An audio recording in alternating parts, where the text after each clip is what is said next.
in the illustrious annals of human achievement. Alongside Einstein, Shakespeare and Armstrong stands a titan.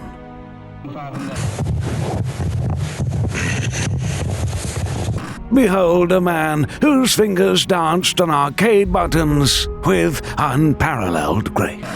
Ask Billy a question, no cursing. You Yes, understand sir. me? Billy Mitchell Yes, runs sir. a clean shop. Hey, if you want, I bet you we could stand here all fucking day and have this going. I know. You gotta edit that because I don't cuss. A symphony of blips and boops, singing a sweet song of victory. In the year of our... I never questioned Billy Mitchell in the beginning because I believed everything he was telling me.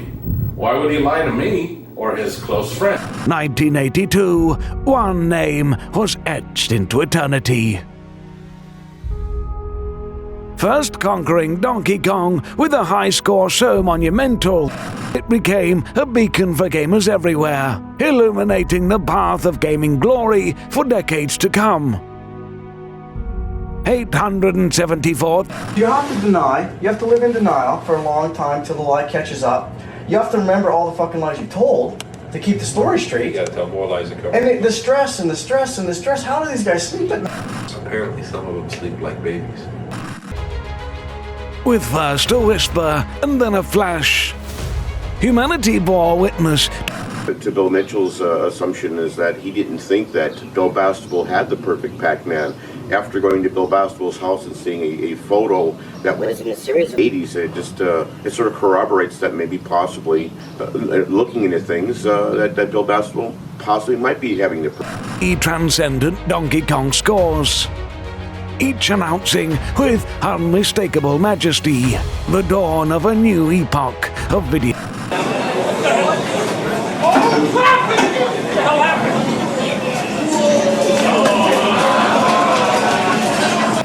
Valor. 1,047,200. 1,050,200. 1 million. Joystick, black top. Is it always a black top? Never seen anyone but black. Well, no, I have seen other ones. I've never played on one other than a black top. If it wasn't black, I wouldn't have played it.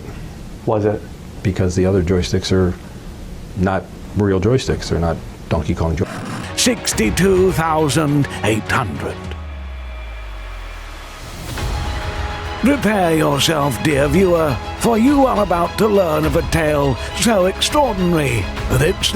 Everything will be transparent. Everything will be available. Witnesses, documents, everything will be made available to you. Nothing will be withheld. You absolutely have my commitment.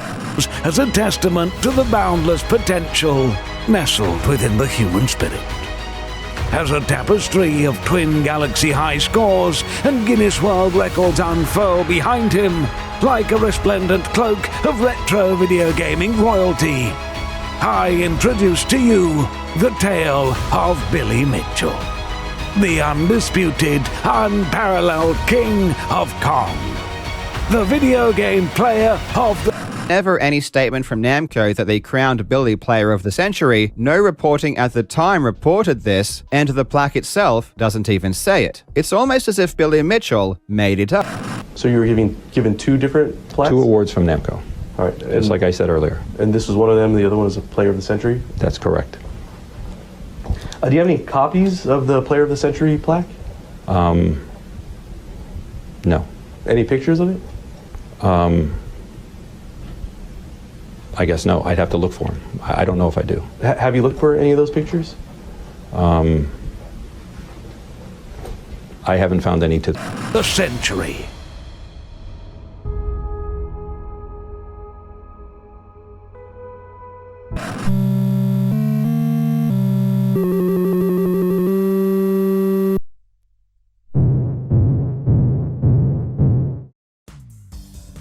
In the world of classic arcade gaming, there are few names as iconic and divisive as Billy Mitchell.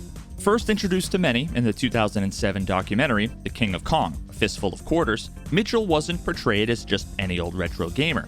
He was the reigning champion, the established kingpin of Donkey Kong, an undeniable presence with a flair for the dramatic, a persona that one could be forgiven for assuming was a character that he was willingly assuming the role of heel merely for entertainment purposes. If I have all this good fortune, if everything's rolling my way, if all these balls have bounced in my favor, there's some poor bastard out there who's getting the screws put to him.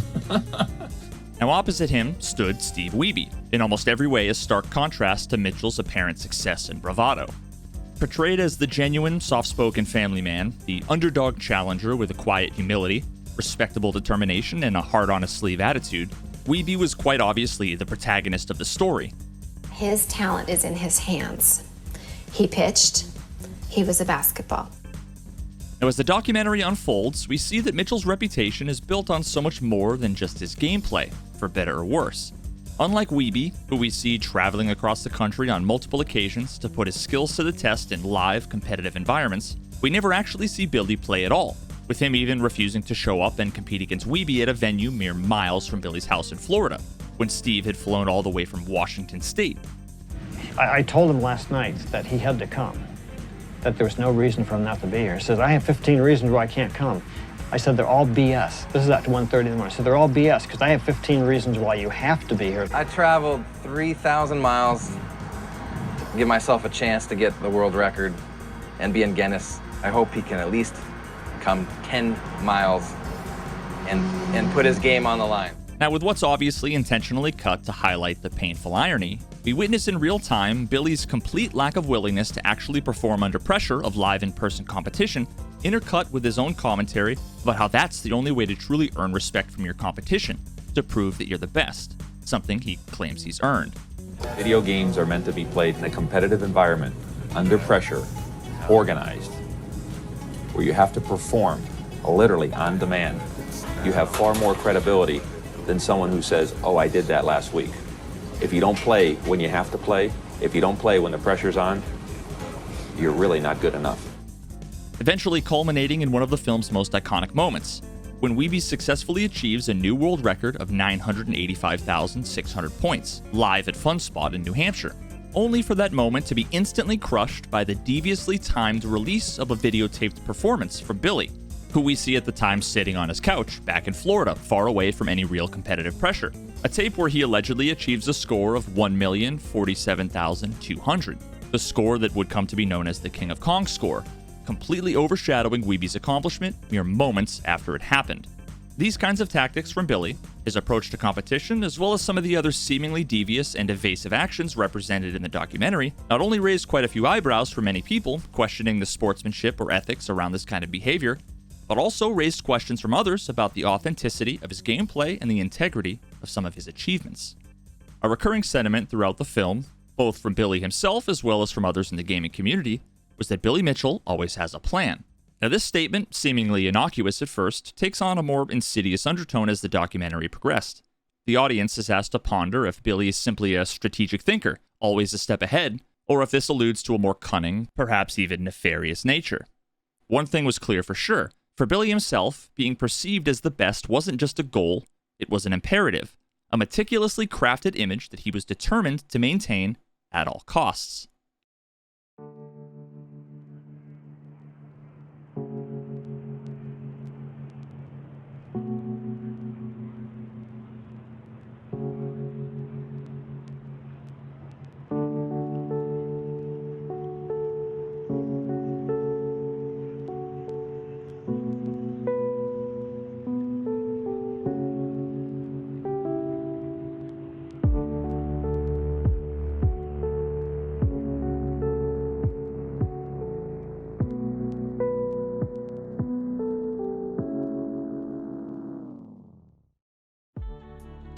Now, in the annals of video game history, Billy Mitchell's perfect Pac-Man score in 1999 stands as a significant milestone, especially if you hear Billy himself talk about it. It was kind of like Neil Armstrong going to the moon. Yet even in 1999, 8 years before the outside world would be introduced to the competitive retro gaming subculture and history as seen in The King of Kong, there was already layers of contention and intrigue beneath the surface of this celebrated achievement. While the larger gaming world might have marveled at his accomplishment, whispers from some of the most important figures within the community seemed to suggest a slightly different narrative, one that was more in line with the kinds of shenanigans we'd come to know almost a decade later. Now, Twin Galaxies, the self-proclaimed official scorekeepers for the world of video gaming, with a history dating back to the early 1980s, was a central player in this tale. As the main adjudicating body for arcade game records, it held significant sway over the narrative of gaming greatness. And the character of Billy Mitchell, with his charismatic flair and ever-growing list of accomplishments that he couldn't go without ensuring you heard about, was very much their poster child. Now, the tale of the first perfect score is not only muddled by the fact that there's quite a lot of evidence to reasonably conclude that at least one other person had achieved this over a decade prior to Billy, but it's further complicated by the fact that it was allegedly done in the face of a gentleman's agreement between some of the most well-known and respected top competitors. These elite players had allegedly decided as a group to pursue the elusive perfect score live, head-to-head, at an annual event at that same fun spot in New Hampshire. Yet Mitchell, seemingly sidestepping this pact, captured the score on his own terms, months ahead of the anticipated and agreed-upon showdown. Now, this achievement, now not only having questionable veracity, but also coming along with the baggage of having been done under morally questionable circumstances, also came along with another claim by Billy, that it would result in him being heralded as the video game player of the century, a title bestowed upon him by Masaya Nakamura, founder of Namco. Just one more claim that's now mired in doubt. Recent findings have begun to shift this narrative, strongly suggesting that perhaps Namco's endorsement was a fabrication, retrofitted to the story to lend further credibility and bestow even more prestige onto Billy. This story goes so much deeper than anybody could have imagined, and is fraught with what can only be described as a scorched earth policy from Mitchell himself, seemingly towards any and all criticism or accusation, resulting in countless lawsuits that show all of the hallmarks of having the primary goal of intimidating and silencing critics in hopes of controlling the narrative over both him as a person, as well as the legitimacy of his alleged accomplishments, trying to protect his legacy that he spent the better part of 4 decades constructing in one way or another, at all costs. Billy Mitchell's journey in the gaming world is as much about high scores as it's about perception, deception, and the power of narrative. And in 2018, everything would change, with a number of allegations that would initiate the unraveling of a legacy for a once untouchable arcade icon.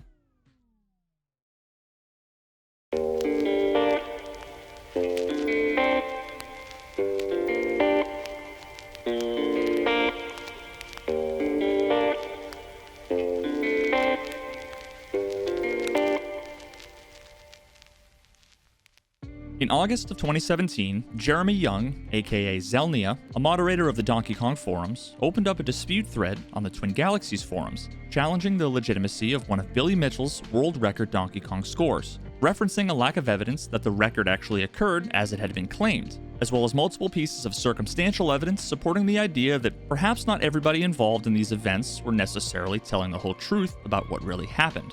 This thread would ultimately continue for over 370 pages over the course of 3 years, and would end up delving far deeper and reaching far wider than anybody could have ever imagined, with the major turning point in the case not coming from the initial claims that were raised, but instead 6 months later in February 2018, when a massive dump of evidence was dropped on the community, resulting from an in-depth video analysis done by the same Jeremy Young on what was allegedly the tapes of 3 of Billy Mitchell's most well-known Donkey Kong world record scores.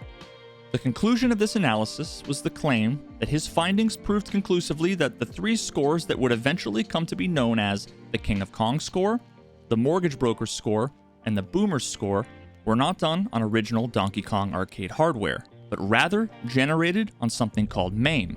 And if true, not only would that mean that those scores would be disqualified, but by most interpretations would ultimately mean that Billy Mitchell knowingly cheated to achieve multiple world record scores.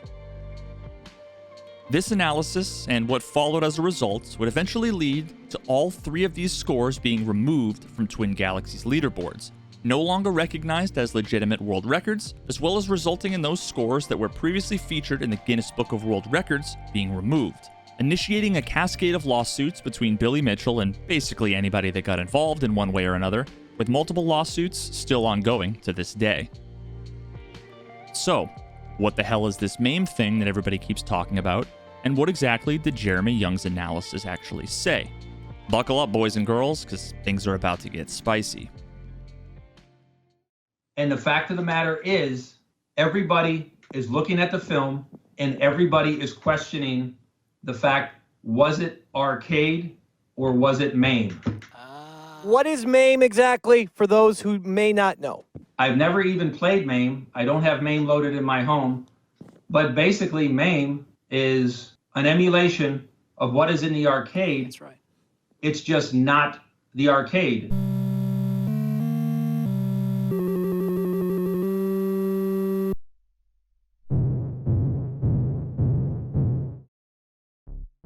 The Multiple Arcade Machine Emulator, aka MAME, is, well, exactly what it sounds like. It's a free and open source emulator designed to replicate the hardware of many classic arcade systems in an attempt to both educate and preserve knowledge of how these classic systems were designed and built. Since its creation, MAME was commonly used by folks who wanted to play these classic games that might not have access to the original hardware. And much like emulators for all kinds of other systems and consoles to this day, it was also utilized by people to practice for competitive play on original arcade machines, and even for competitive purposes itself. Now, as was mirrored in this Twin Galaxies thread from over 15 years ago, despite being extremely similar in most regards, emulators are not necessarily 100% accurate to the original hardware, with the various differences between each ranging from imperceptible to blatantly obvious. Now, while MAME is an accepted platform for competitive purposes, scores that are played on MAME and submitted to Twin Galaxies leaderboards belong in their own categories entirely, separate from the leaderboards dedicated to scores on original hardware. Now, due to some of the differences that I just mentioned, including but not limited to the presence of additional features that are beyond the capabilities of the original hardware, such as custom settings or cheats that allow you to manipulate many aspects of the gameplay, such as the speed the game is played at, for example, it's common for there to be different rules or acceptance criteria for submitted scores done on an emulator, like requiring additional files that are created by the emulator itself, tracking the inputs of the player, the settings that were used for the gameplay, that sort of thing. So why exactly is MAME relevant to this story? Well, that's where those pesky differences between gameplay done on original hardware versus those done via emulation comes into play. Now, it turns out that, up until this point, evidence of some previously unknown differences between Donkey Kong gameplay done on arcade hardware versus emulation might have been hiding in plain sight for over a decade, in quite the unfortunate location. The following is going to be a summary largely based on two pieces of work, the first being the evidence presented by Jeremy Young in his February 2018 post, and the second being a document entitled Comprehensive Analysis and Case Study of Donkey Kong MAME and Arcade Video Output, published by Tanner Fawkins in September of 2022. Fawkins is an electrical engineer with a master's degree from Missouri University of Science and Technology, who also happens to be the youngest person ever to reach the Donkey Kong kill screen at the age of 16, and is also one of the founders of a company that designs direct capture hardware for Donkey Kong arcade machines, seemingly the perfect combination of skills and interests relevant to this story. Allow me to summarize as best as I can my understanding of the most relevant high-level details shared by both Young and Fawkins. I highly suggest anybody who's interested in this subject refer to the original Twin Galaxies dispute thread and the original analysis document, which I've provided in my reference doc linked in the description, as this is merely my personal understanding of their findings condensed and simplified, along with visuals that I've created from a mixture of their source material as well as my own for easier consumption. So along with some interesting history and backstory, Fawkins explains in his paper how these old arcade machines were designed primarily for use with CRT televisions, as well as how RGB signals are sent from the arcade PCBs to the displays. The most important takeaway at this point, put as simply as possible, is that the color information that's sent to monitors comes along with additional data outside of the red, green, and blue color information. And this data is used by the monitor to synchronize the incoming video signal with its own refresh rate. If the monitor doesn't properly sync with the input signal, then the resulting output is basically foobar. Now, on that note, there are a few noteworthy things about Donkey Kong's video output that we should get out of the way. First is that its vertical refresh rate is 60.60606 Hz, and that's what determines how many times per second the image is generated from top to bottom. The second is that the screen's orientation is actually vertical inside of the arcade cabinet itself, with the TV being rotated 90 degrees counterclockwise. And I'll quote directly from Fawkins' paper here. Due to this scanning mechanism and RGB video standard itself, the output video from a 240p arcade game will always draw in the same orientation, assuming the input video hardware and software are unmodified and the screen data is read in the same order from memory. So what all of this means is that the direct video output from an unmodified Donkey Kong cabinet to a normally oriented monitor will always result in the picture on screen being rotated 90 degrees clockwise. Now, interestingly enough, there's one more fortunate fact that's quite relevant to this discussion, and that's that earlier versions of MAME incorrectly handled the orientation adjustment. So all versions of MAME displayed the image rotated in the wrong direction by default up until about 2018, which conveniently acts as a marker for MAME gameplay versus arcade. As you can see from this picture, when an arcade machine outputs video to a TV, the TV needs to be put on its left side in order for the video to render properly. Whereas on the opposite side of this picture, we can see that the TV needs to be put on its right side because the video is coming from those older versions of MAME. You're going to want to keep this in mind for later. We'll be coming back to it. Now, it's at this point where we need to introduce the concept that's at the heart of all of this research. Arguably the most important thing in this entire story: screen transitions. According to Fawkins, the way that the game transitions between the different screens acts like a fingerprint, uniquely identifying the platform that the game is being played on. So in Donkey Kong, there are 4 different stages that the game cycles through. There's the barrel stage, the rivet stage, the elevator stage, and then the conveyor belt stage. And in between each stage, there's the how high can you get screen that's shown temporarily before the next stage is loaded. Now, this next part of his paper is both super interesting to me and also undoubtedly not remotely interesting for probably 99% of you, as it has to do with assembly language, VRAM, processor architecture, blah blah blah. I'll skip over all of the details and I'll summarize it in an overly simplified manner as such. First, we know the exact order that the graphics are loaded into memory. Second, we know the rate that the graphics data is sent from memory to the display. Third, we know the order, direction, and rate at which the display renders the image. So because of all of that, we know exactly how the resulting image will be displayed frame by frame when that image is output by original unmodified Donkey Kong arcade hardware. Let's take a look at the barrel stage. When looking at this, remember that the video output coming from the original arcade hardware is rotated, which means our display is going to be rotated. So in this case, what that means is that the vertical scanning ends up being horizontal. With that in mind, take a look at this animation that for me was helpful in visualizing the relationship between the loading of graphics into memory and the scanning process of the monitor. The pink line moving from left to right represents that scanning. What you see on the left side is the representation of the VRAM being populated. It's basically just all the graphics loaded into memory. So to summarize as simply as possible, Donkey Kong itself loads graphics into memory in a very specific predetermined sequence. And as the scanline traces along the screen, if graphics data has been put into memory at the location that the scanline is currently at, it's drawn on screen. Notice how at first no graphics data has been put into VRAM, but then the loading sequence of graphics begins and we see the first bit of data is written into memory. Nothing is shown on screen yet though because the scanline hasn't gotten there yet. So as we continue on, a part of the second girder is then put into memory, although once again the scanline hasn't gotten there yet, so nothing is drawn. Then a bigger chunk of that second girder is put into memory, and this time the scanline actually has something to draw, although it's only able to draw from its current location forward, missing the left side of the girder for now until it comes back around. The game then loads more of the third girder, the fourth girder, and part of the fifth girder as the scanline approaches the end of drawing the first frame. This is why the first frame of the screen transition shows this slanted pattern of 5 girders. What's drawn on screen is what was loaded into memory for that part of the screen prior to the scanline getting there. And once again, I want to reiterate, this is effectively a completely deterministic process. Every single original Donkey Kong arcade machine draws its graphics exactly like this. Now, when you're running Donkey Kong in MAME, you're running what's effectively an exact dump of the game code in the form of a ROM. Although MAME is a hardware emulator that tries its best to approximate the behavior of the original arcade hardware without necessarily perfectly replicating the physical hardware itself. Now, because the game ROM itself is, for all intents and purposes, a perfect copy of the arcade game, the order that the graphics are loaded into VRAM on arcade and MAME are identical. But when it comes to how and when graphics in VRAM are drawn on screen, this is where the key differences come in.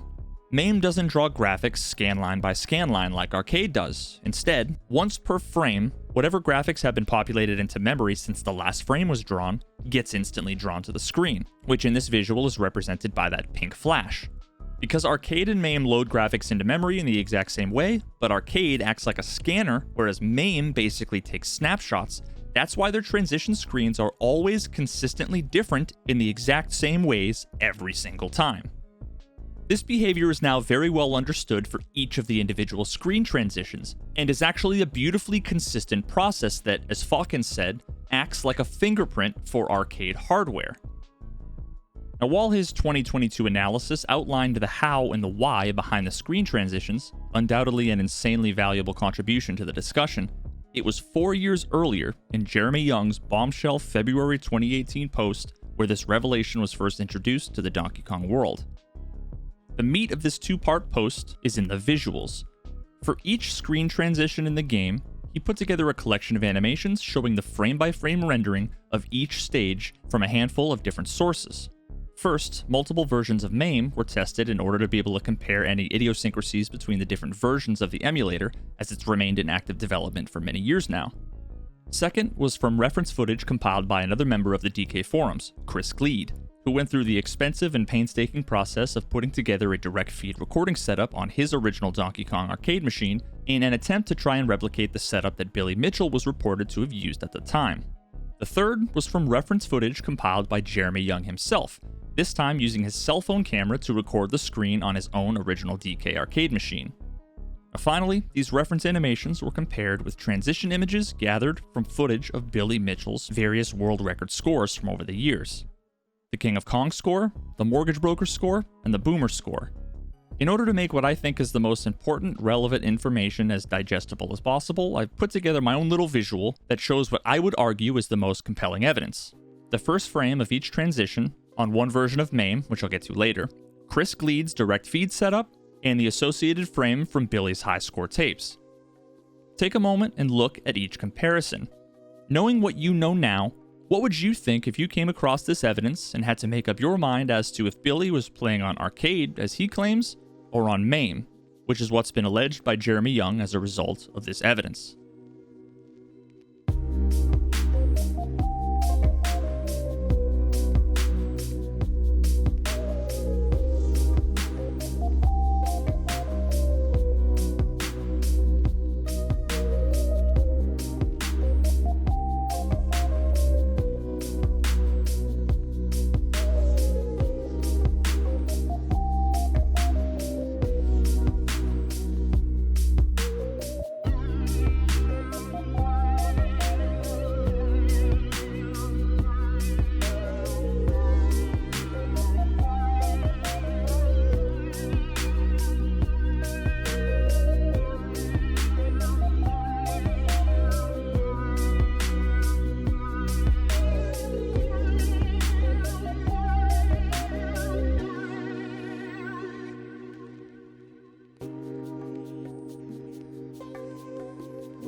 You tell me you don't watch any videos that you're in. I read online a few years ago in an interview you said you never watched the King of Kong movie before. Is this true, and have you still not seen it? What are you questioning me for? If I said I didn't see it, I didn't see it. And I won't lie to you, when it first came out, I'm like, the different aspects that alter the timeline, it was annoying. The truth is, no, I haven't sat through it and seen it.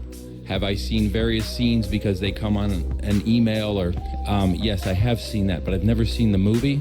I don't do interviews. They said we can simply zoom in on the Donkey Kong screen, and by zooming in on the Donkey Kong screen, we can absolutely see what was on the screen. I challenge somebody here. Raise your hand and tell me the last time that you saw me do an interview. It's not that movie. I haven't seen any of the movies I've been in. I don't watch the interviews. I don't do interviews. I don't need to see the interview. I live it. For like our 100th interview, so thanks Billy for talking with us on Obsolete Gamers. 100th interview, who was the first one? And tell me the last time that you saw me do an interview. And actually, these interviews are different. Billy, Joel, you there? No, I left a few minutes ago. The show was boring. Hi, everybody. My name is Carlos Pinedo. I was the tech that was working on behalf of Billy Mitchell to assist them in finding and investigating these claims. Did you know that Carlos was coming in? Yes. Steve says he's got some guy coming in who says he can help. So help you determine the validity of the dispute regarding your scores? Correct. And I'm working on that, but the truth is, I don't own the Donkey Kong machine. I'm actually physically going to a place, taking my time, getting the equipment, putting it together, and I still have a life to live and stuff, because I don't want to buy another house and find another wife. I'm known as the guy who has been sticking up for Billy Mitchell through thick and thin since day one. The Billy Mitchell shill that people like to say. It's not even trying to keep me out. It's that you run a lie, you get people to post that the lie is real, because you have people that follow you, Billy Mitchell. You have people that follow you that believe you, and they stand up for you. And this is a really hard video for me to make because I feel stupid. I have caught Billy lying to me in the past month a few times. Did Carlos do that? Did he help you? At times he was helpful. That's all. I never questioned Billy Mitchell in the beginning because I believed everything he was telling me. Was he working on your behalf? No. Definitely not? Definitely not. That's another part of the investigation that's really hard. You literally have to set the thing up and record for hours. He wasn't working to help you though, right? Definitely not working on my behalf. Why would he lie to me or his close friends? Well, we all know how that turned out.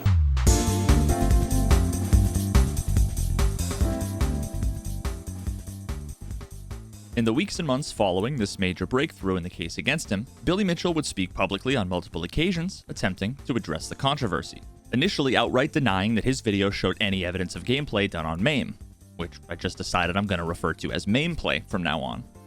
But you don't dispute that video, that MAME video, is your video. It's always been your case that there's a second video out there that Twin Galaxies has, or somebody has, that shows No, that's not what I say. Okay. I don't know if it's the video or not. Okay. Okay. I'll even assume that it is. But what I'm telling you is that it's not MAME, and I didn't play on MAME. Okay. And that's what Not a chance. None. Zero. There were two major problems that arose from this situation that became abundantly clear almost immediately. The first was the general lack of understanding, or even intentional misrepresentation, of the findings. Many lazy people simply did a half-cocked drive-by look at the evidence that Jeremy presented, and came away from it thinking that the case against Billy was effectively that a few random things popped up on screen and a few still images of Billy's gameplay that kinda sorta looked like random things that popped up on screen from some still images from an emulator, and therefore he cheated using an emulator. You might reasonably come to the conclusion that there's a million reasonable explanations to explain this away. Digital artifacting, camera and monitor discrepancies, video quality degradation over time due to copies being made or because of the older analog tech that was used, maybe that it was even just an unfortunate coincidence. But at the end of the day, when you actually pay attention to what was presented and why it's significant, you'll realize why this line of reasoning simply doesn't cut it. Others tried to do their own analysis in what may very well have originally been a well-meaning attempt to peer review the work done by Jeremy and others, while unfortunately not fully understanding quite what they were dealing with or how to do this kind of analysis. Unfortunately ignorant of nearly all of the important considerations and pitfalls that are present here. It is very important to understand and take away from this that MAME is an actual emulation of the arcade and not vice versa.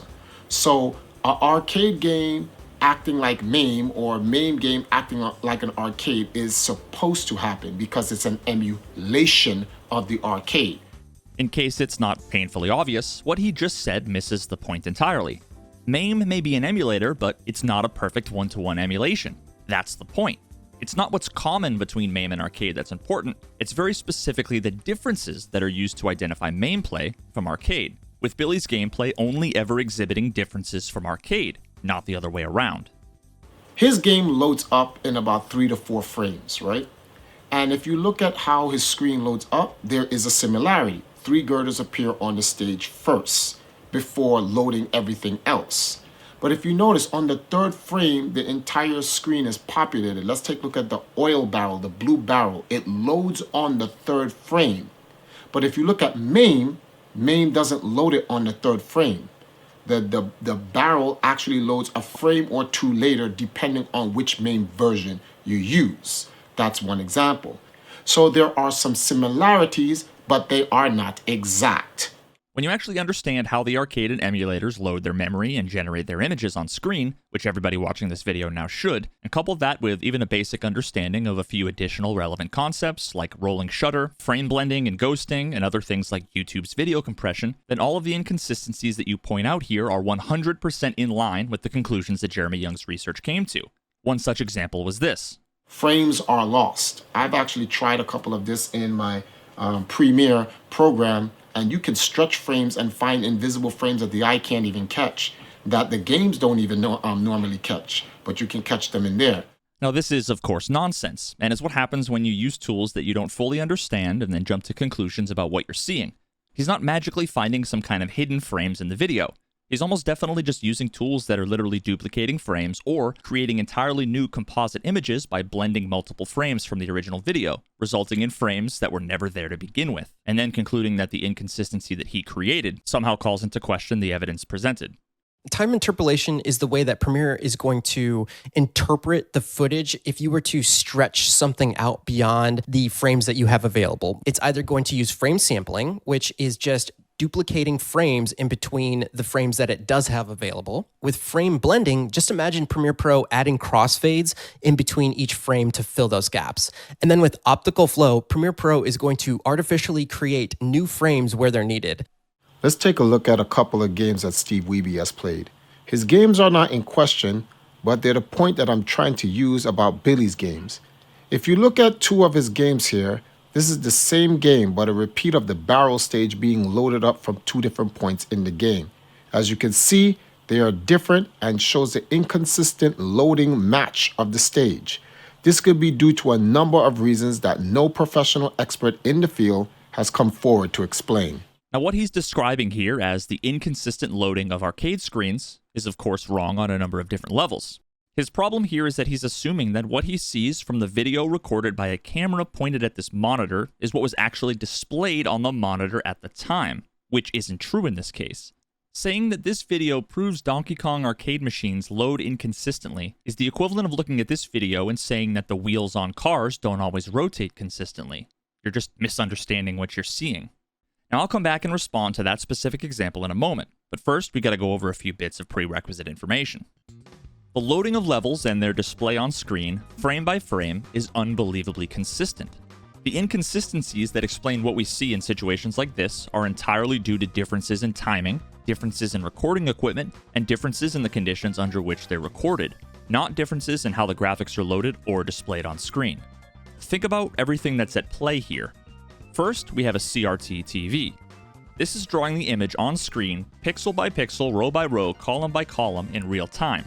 Each frame is fully drawn about 60.6 times per second. And then don't forget that we're dealing with tube technology here. We have an electron beam firing at luminescent chemicals, producing pixels that initially glow brightly but then slowly dim over time, which causes a kind of ghosting effect.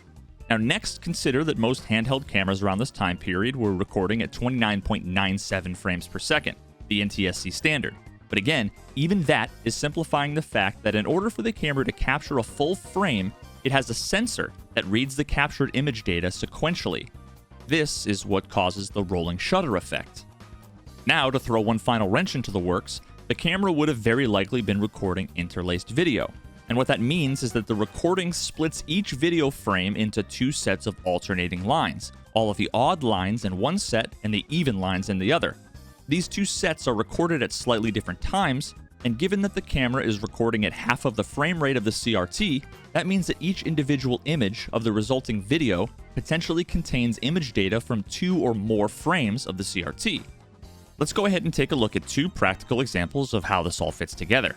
First, starting with an example of one of the more common misunderstandings that comes as a result of people doing this kind of testing or trying to interpret the results of somebody else's test. I don't know what to think here. There's a couple things I wanted to do. Number one, I wanted to replicate the same screens on Billy's machine. I cannot. Number two, I wanted to replicate the same machines that are the same screens that are considered normal for a Donkey Kong machine, according to this website. I cannot. So I'm kind of stuck here. I can't make Billy's footage, and I can't make the footage that is considered to be normal by a few people here. I don't know what the whole story is here. These are the first 4 frames of the transition to the barrel stage captured from the direct feed recording of an original Donkey Kong arcade PCB. Here's a brief clip from a live record attempt by Steve Wiebe. And if we pause at the first frame of this YouTube video's transition, and we see this, an example of one of those screens that simply doesn't match what we'd expect, until you take a moment to consider what's actually going on here. Here's the frame just before the transition begins. The white line here represents the CRT monitor's scan line as it moves from left to right, drawing the contents of that first frame onto the TV screen. Now obviously this doesn't look like what we just saw, and that's because we're missing a key element, the rolling shutter effect caused by the camera capturing the image data onto its sensor in real time while the CRT is also actively drawing the image. We can represent the image data being read onto the sensor with this red line. Now the final image we end up with on the video is a function of both of these moving targets, and in a nutshell is because the CRT has only drawn a small portion of the screen when we first start capturing the image data onto the sensor, and as it moves down the frame to build the image, the TV is rendering more and more of the image. So the further we get in rendering the image, the more of the frame we actually end up capturing, which is why we end up with a final image that's basically a composite of 2 frames split by a diagonal line. Now, as soon as we try and visualize these 2 things together at once, it's much easier to understand how we end up with the resulting still frame in the video, which looks an awful lot like the frame from Steve's transition, and clearly demonstrates how the arcade transitions can be 100% consistent, and yet we can still see weird or confusing images when frame by framing through videos online. Now, to complicate things a little bit further, not all cameras suffer from this rolling shutter effect, with some effectively capturing everything onto the sensor at once, which can give a slightly different set of things to consider, and on top of that, not all of the quote-unquote anomalous transitional images are as straightforward as this. So now with all that out of the way, let's return back to this example. As you can see, they are different and shows the inconsistent loading match of the stage. This could be due to a number of reasons that no professional expert in the field has come forward to explain. I'm no professional expert in the field, but I'll take a crack at explaining how we could very plausibly get something like this, which is an example that I purposefully chose as being one of the most difficult to explain, as it actually contains elements from all 4 of those transition frames, coupled with basically all of the other phenomena that I just explained. First, the CRT fully draws frame number 1. Now, as it begins to draw frame number 2, the pixels that were lit up on the display for the first frame begin to fade out. But again, this isn't instantaneous because of the phosphor persistence.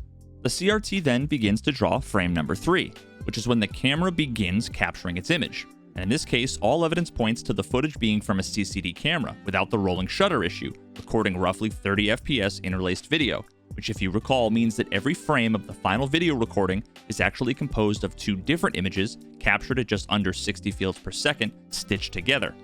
Now the camera's sensor takes a near instantaneous snapshot of the image for the first of its 2 interlaced frames, which captures the tail end of the first transition frame as those pixels are still partially illuminated, most of the second frame with the 5 girders, and even a tiny portion of the third frame. The CRT then finishes drawing the third transitional frame and begins drawing the final frame.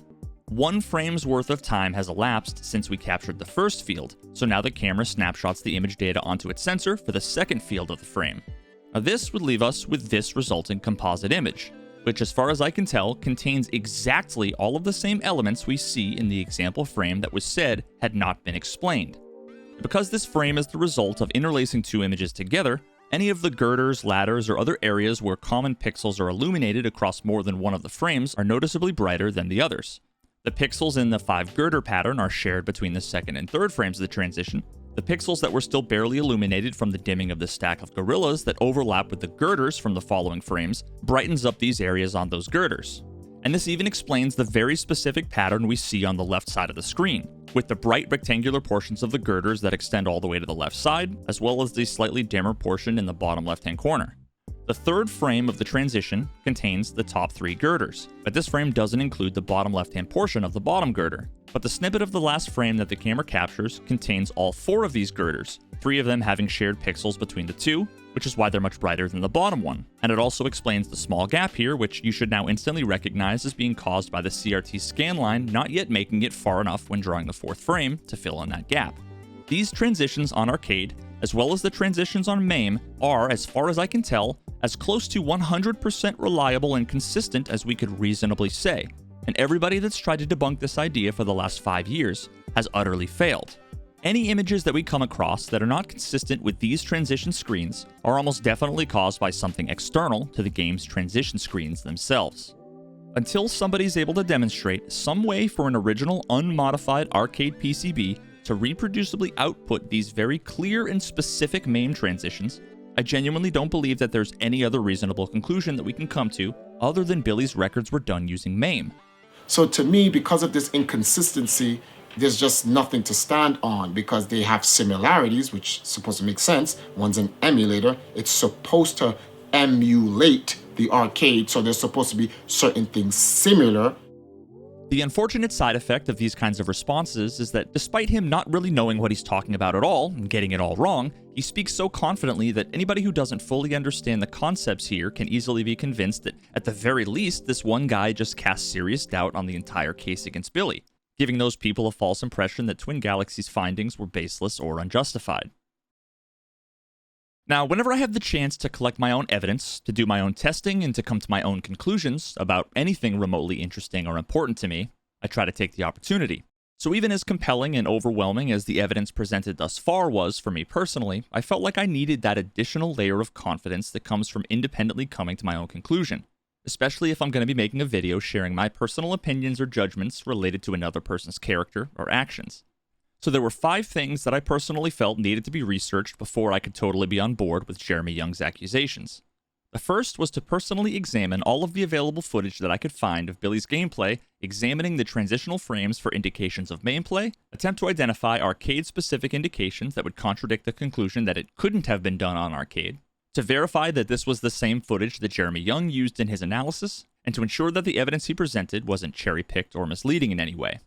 The second was to personally install and test various versions of MAME to become familiar with how it's used and to be able to gather my own footage for my own independent analysis, trying to replicate the results of Jeremy Young's research. The third was to collect as large a sample size as possible of outside video footage of genuine arcade Donkey Kong gameplay, captured in as many different ways as possible, so I could study all of the footage and see if there are any inconsistencies, discrepancies in behavior, any patterns, or if I could make any observations that didn't fit into the MAME versus arcade model. The fourth was an idea that I had to try and replicate what would be the most absurd, yet still plausible, chain of events regarding the production of video footage for analysis, to try to attempt to learn if actual footage of legitimate original Donkey Kong gameplay could have anything unintentionally done to it that would result in it being considered suspicious or remotely MAME-like. And finally, the fifth was to personally capture genuine Donkey Kong arcade gameplay on video for my own analysis as a final sanity check separate from any outside sources. Now, while the question of whether or not the footage that's purported to be Billy's is actually his or not is a question for another time, for now, I wanted to go through that footage and do my own analysis. What was interesting is that there are seemingly a few different versions of the same score videos that have been uploaded to YouTube by various sources over the years. Now, this is very helpful as it provides multiple sources of the same alleged footage, which could potentially reduce the amount of observations that we see that are either missing or inconclusive. Although in order to consider all of these different versions of allegedly the same footage, I first needed to cross-reference each version with the others to ensure that they weren't recordings of different gameplay, rendering one or more of them obviously not the gameplay in question. Now, while the different versions of this footage appear to have been recorded at different times, with video of slightly different dimensions and to varying degrees of quality, I was unable to find a single instance of any indications that they were not the same footage. As far as I could tell, these videos showed the same exact gameplay. So that being said, when it came to all of the personal analysis that I did of all of the footage of Billy's gameplay, everything I found was entirely consistent with what Jeremy Young presented. Anything that wasn't inconclusive clearly showed zero arcade-specific indications, and instead, what was found throughout pretty much every video were a considerable number of MAME-specific indications.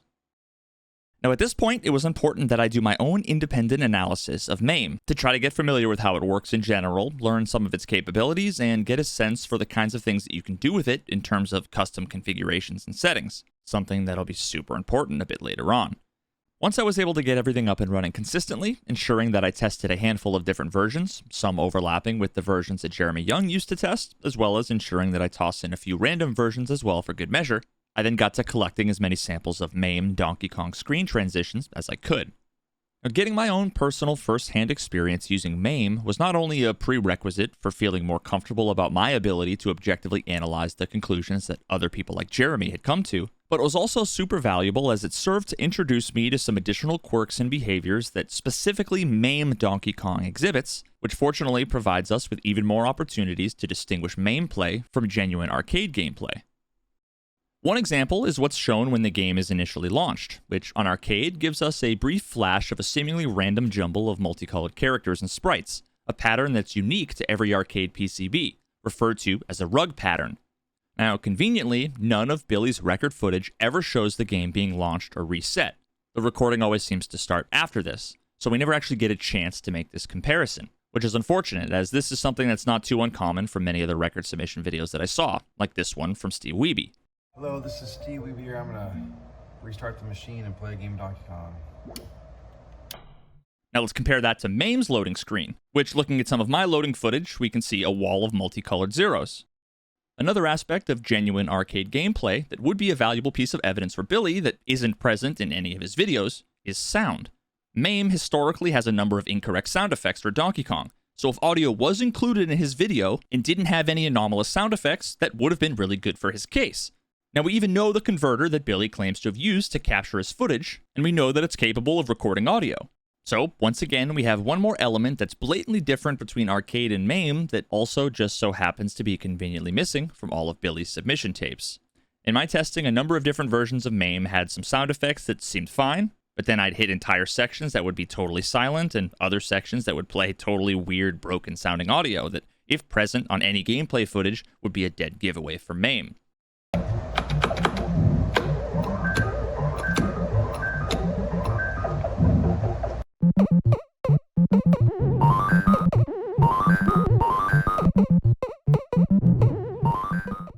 Now, the last missing arcade signature that I want to discuss is known as the rivet ramp, which occurs when the rivet stage is completed and the blue girders below DK collapse underneath him.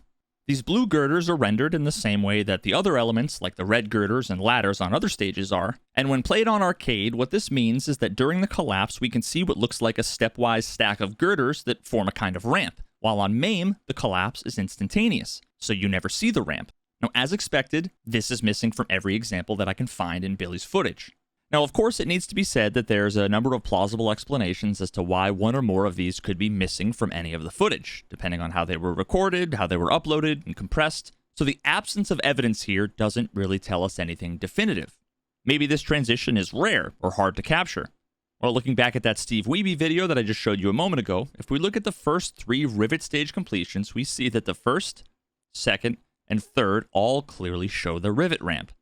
Man, either everybody else is just really lucky, Billy's just extremely unlucky, or perhaps maybe, just maybe, he wasn't playing on arcade.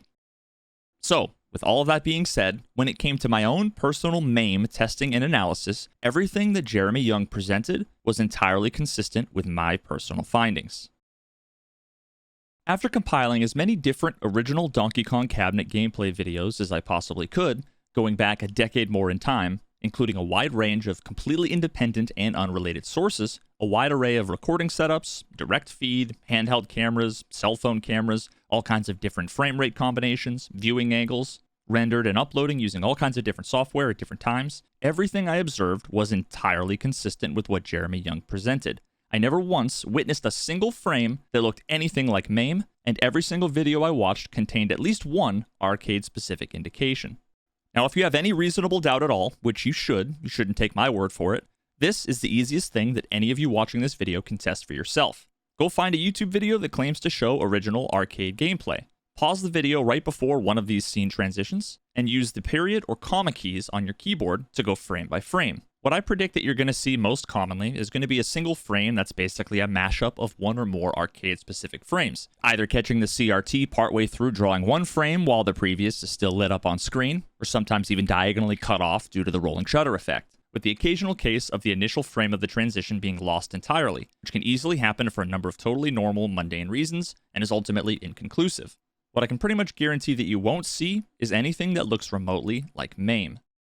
Now, moving on, the fourth thing I wanted to test was admittedly in response to a very specific claim made by Billy. One problem is a screen goes 60 times a second. And then it's a copy. That's why we want the original. And it's a copy of a copy. And then it's from analog to digital. It's played on a TV screen, and then they film the screen. There's all loads of stuff missing. And that's why there's so much that's inconclusive. After hearing him say that, the question I had was, could I reasonably fuck up some legitimate video footage enough to either get quote-unquote loads of stuff missing, or to introduce anything that looked remotely MAME-like? I wanted to start with source material that was as close as possible to Billy's video, and ultimately I think I found a pretty good candidate.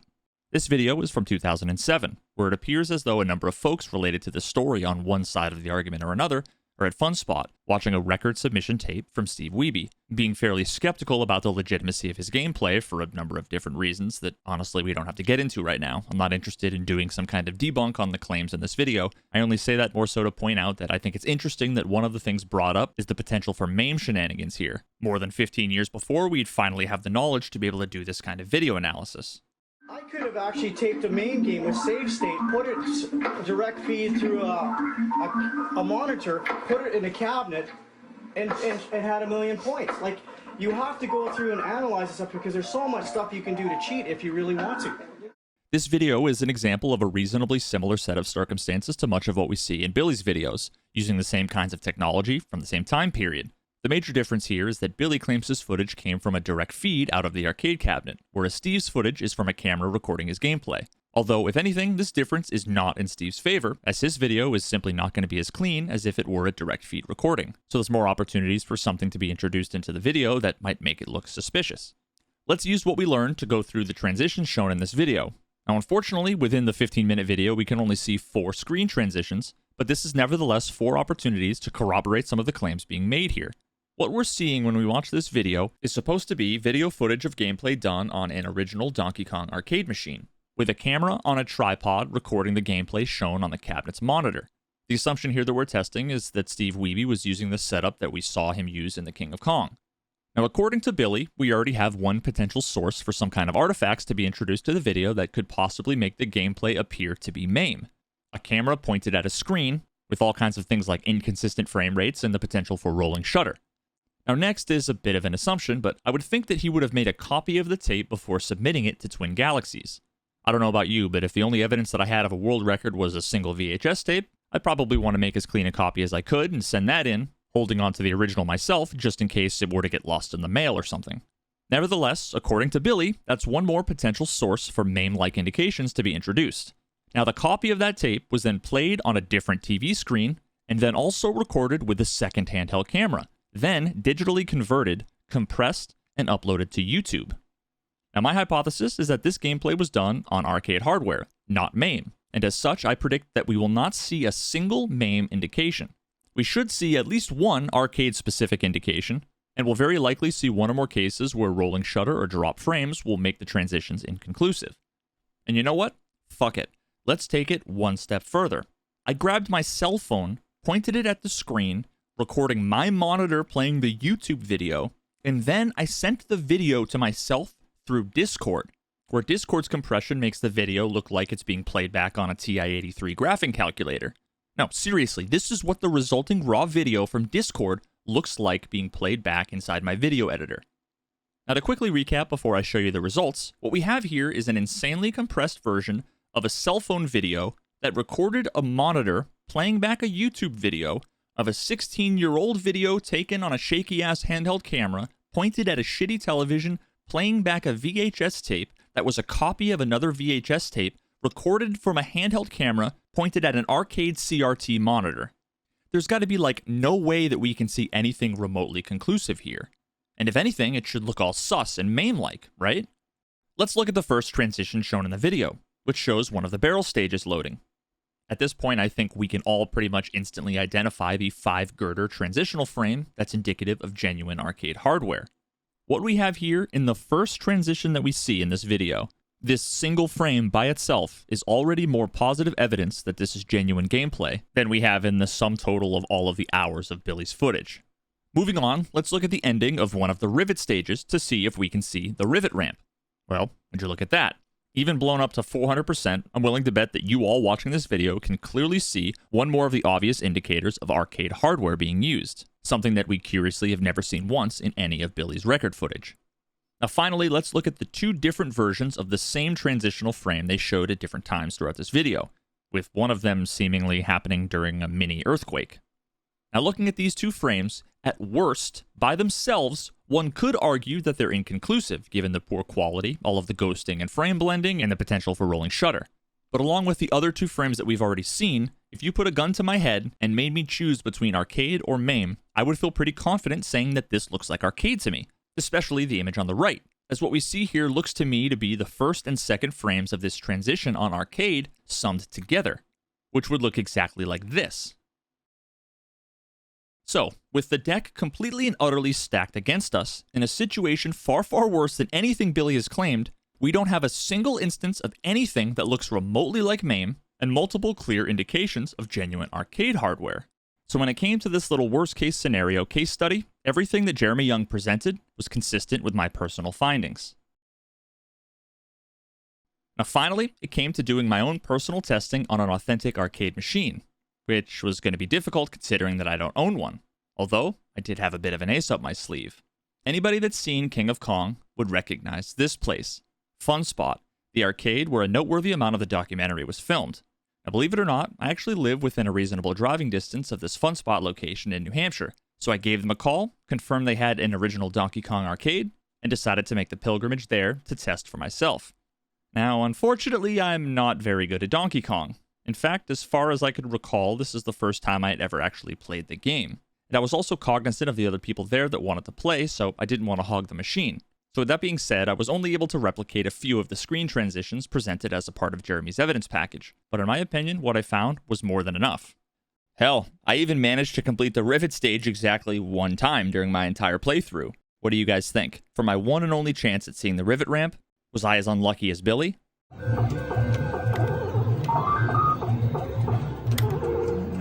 Of course not. When it came to all of the personal analysis that I did regarding the footage of Billy's gameplay, with my analysis of MAME, of third-party reference videos, with some unique use case testing, as well as everything I found on my little day trip to Fun Spot, as far as I've been able to determine, everything that Jeremy Young presented in his February 2018 post appears to be entirely accurate. Now, something else that was far too common at this point in the saga was people using evidence presented not only by Jeremy, but also from all of the random people that would end up flooding into the public dispute thread to share their half-baked theories, ultimately coming to the wrong conclusions or making bad arguments. Some people interpreted some of the evidence as indicating that Billy spliced his records, recording multiple pieces at different times and stitching the video together after the fact, something that was never seriously argued or entertained, at least by those we're discussing at the moment. Some folks interpreted the findings as suggesting that Billy played those records live on an arcade machine that was internally running MAME inside of it, something that was never claimed by Jeremy or any of the prominent community members seriously involved in the discussion. Now, interestingly enough, this narrative would ultimately come to be one of the most prominent arguments that Billy would latch onto for the next 5 years, dedicating the vast majority of his time to trying to debunk this one claim that nobody relevant ever actually made. Now, while the people jumping to the wrong conclusions or making unfair claims based on the data were far and away in the minority and were largely irrelevant to the conversation, whether intentional or not, I can't say, and whether it was based on ignorance or a concerted attempt to mislead, I also can't say, it appears as though Billy's response to all of this going forward was to employ an ingenious 4-step strategy.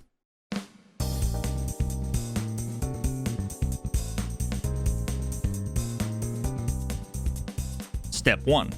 Ignore any and all legitimate claims against you, and instead, construct a straw man and focus any and all responses on said straw man. Ensure that you always fail to understand every single aspect of the case against you, and instead, try to focus any and all discussion on the things that you understand the least, as well as the least compelling arguments that random irrelevant trolls made so as not to draw any attention to any of the actual arguments or evidence. Well, the way the board draws, it's drawing vertically, and it should draw horizontally. No, Donkey Kong board. You play it on a TV. What do? Come on, smart lady. Now it's horizontal. That's why it draws in a different direction. So when I called the company that made the converter, they said, well, you're not recording off the monitor. That's why it doesn't look the same. You're recording directly from the board onto a TV. So we ran it from the board to the TV. It had the game monitor and it had a TV next to it. And it looked strikingly different, a different monitor. There was a 4-hour Facebook post. MAME, this is arcade. This is MAME. The same game. Looks like arcade, looks like MAME. Because the camera doesn't capture everything. Captures very little, actually, unless you have the original tapes. Is there anything you can plug into a Donkey Kong board, into a Donkey Kong cabinet that would play like MAME? Anything. The only thing that plugs into a Donkey Kong cabinet is a Donkey Kong board. There is no MAME Donkey Kong in the world. Somebody who knows better, correct me if I'm wrong, because there's not. But nobody here has ever seen a Donkey Kong with a MAME board in it. It doesn't exist. We're chasing a ghost. Step 2. If you ever find yourself in the position of being unable to ignore or avoid any specific accusations, be sure to respond with some half-baked, hand-wavy explanation, and then try to suggest that those arguments were never remotely reasonable, they've long since been debunked, and they originate from untrustworthy people with ulterior motives. The way that it pops on the screen is not correct. Wait a minute. 3 other high-quality Donkey Kong players, their screens were shown on footage that's on the internet to appear the same way at different points in the game. Gee, I thought we were okay. Gee, the board went to and from Nintendo. Gee, everybody was there. Step 3. Contradict yourself whenever possible. In order to confuse your enemies to the point where they'll eventually be forced to conclude that it must be their fault that none of what you say makes any sense to them, you need to ensure that you remain as inconsistent as possible.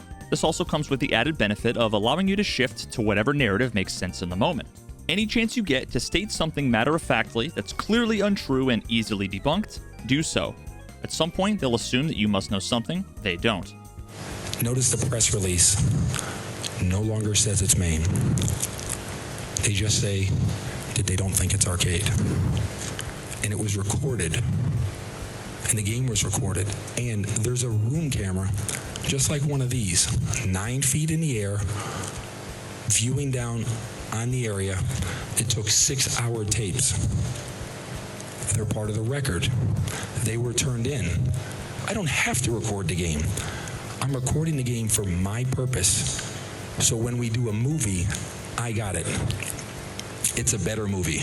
We used a special converter so that it recorded directly off of the board, so that it was high quality play to be used later in a movie. Obviously, I like to do movies. How did you even get in here anyway? There are over 3,000 tapes, over 3,000 game tape world records that have not yet been collected by the current regime, who has owned it for 4 years. There are 4 years.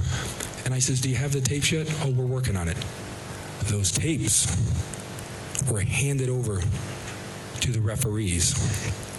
Those referees of those days will state in writing, yes, I saw the tapes. Yes, we brought them back to the room. Did you watch them? No, we didn't watch them. We didn't have to watch them because the score was done live in front of TG personnel. So they decided they didn't have to watch it. When did you last see the tapes? I last saw the tapes in the morning when they went out of the room. Do you know where they are now? No. What's more likely is, I'm sorry to say with bad news, is there was a falling out between that owner and basically every referee.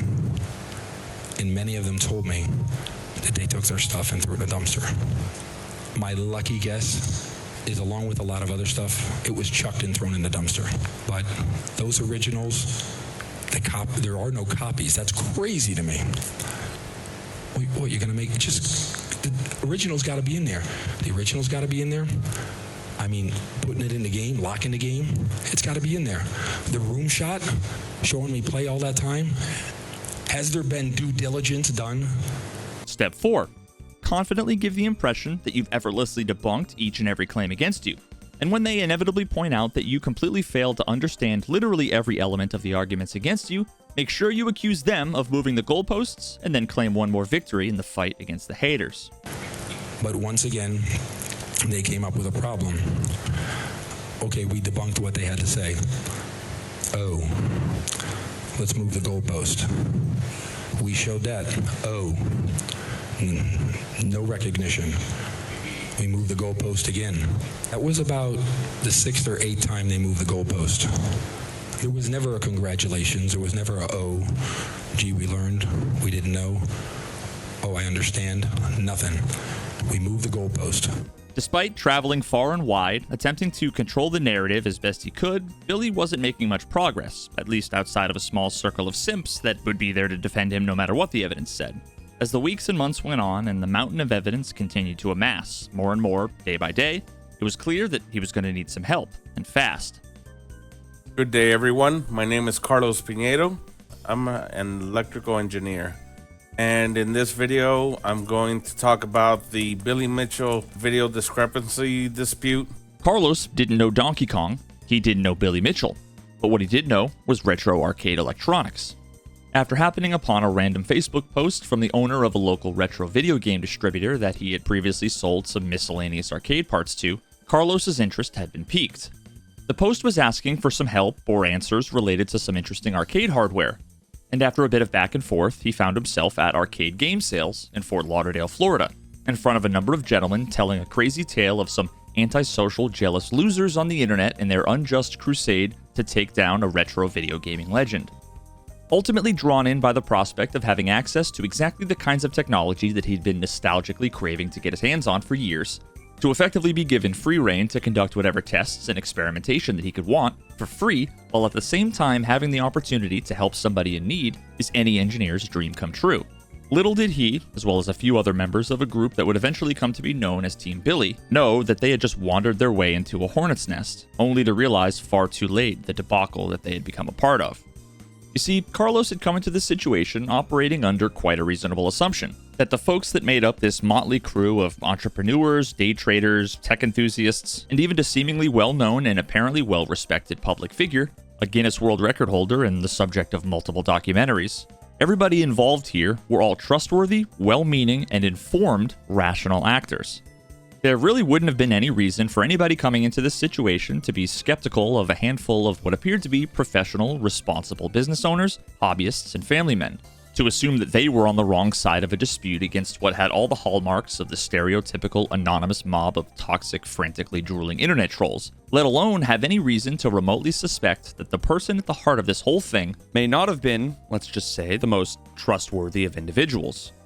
Both Carlos's introduction to this whole situation, as well as his exposure to the arguments and evidence being levied against Billy in the beginning and for quite some time after, had the unfortunate quality of having been spun, filtered, and distorted by Billy himself, whose impressive ability to confidently misunderstand and misrepresent all of the arguments and evidence presented against him proved to be quite effective at controlling the internal narrative that Carlos and other members of Team Billy had been sold on, beginning with the foundational aspect at the heart of this whole situation. Exactly what were people saying that was suspicious about Billy's gameplay? The situation was the arcade and what Billy's tapes look like are completely different. My job was simply to demonstrate if the arcade can produce the images that we were seeing on the tapes. That was it. In his mind, Carlos understood both the misconceptions and pitfalls related to this kind of technology, as well as the ultimate question at the heart of this dispute. He had not only the experience required to be able to test the claims being made, but also believed that he had what almost nobody else did, arguably the most important element of this kind of investigation. I had access to the equipment stated was used, the arcade boards, the cabinet, the converter, even the capture card that was used for one of the recordings. This was stated to me that these were what was used. So no one else had access to this stuff. Everybody that would submit a videotape or record their video game at the time was simply a camcorder set up on a tripod or right over their shoulder, aimed to the screen, and and you can see the person playing. Billy Mitchell's video submissions were different. They were done using a method now that everybody recognizes called direct feed. Direct feed was just something really nobody was using. With a direct feed, the cable itself is also transmitting the sync signal into the VCR or into the recording device or even the capture board. It makes a much clearer, a much better refresh rate, and the hertz of the screen are always matched up. Right. Much better because the signal is hardwired. So I was really heavily in the impression of, oh yeah, it's all timing and syncs and camera. At the time, I honestly believed Billy 100% everything he told me.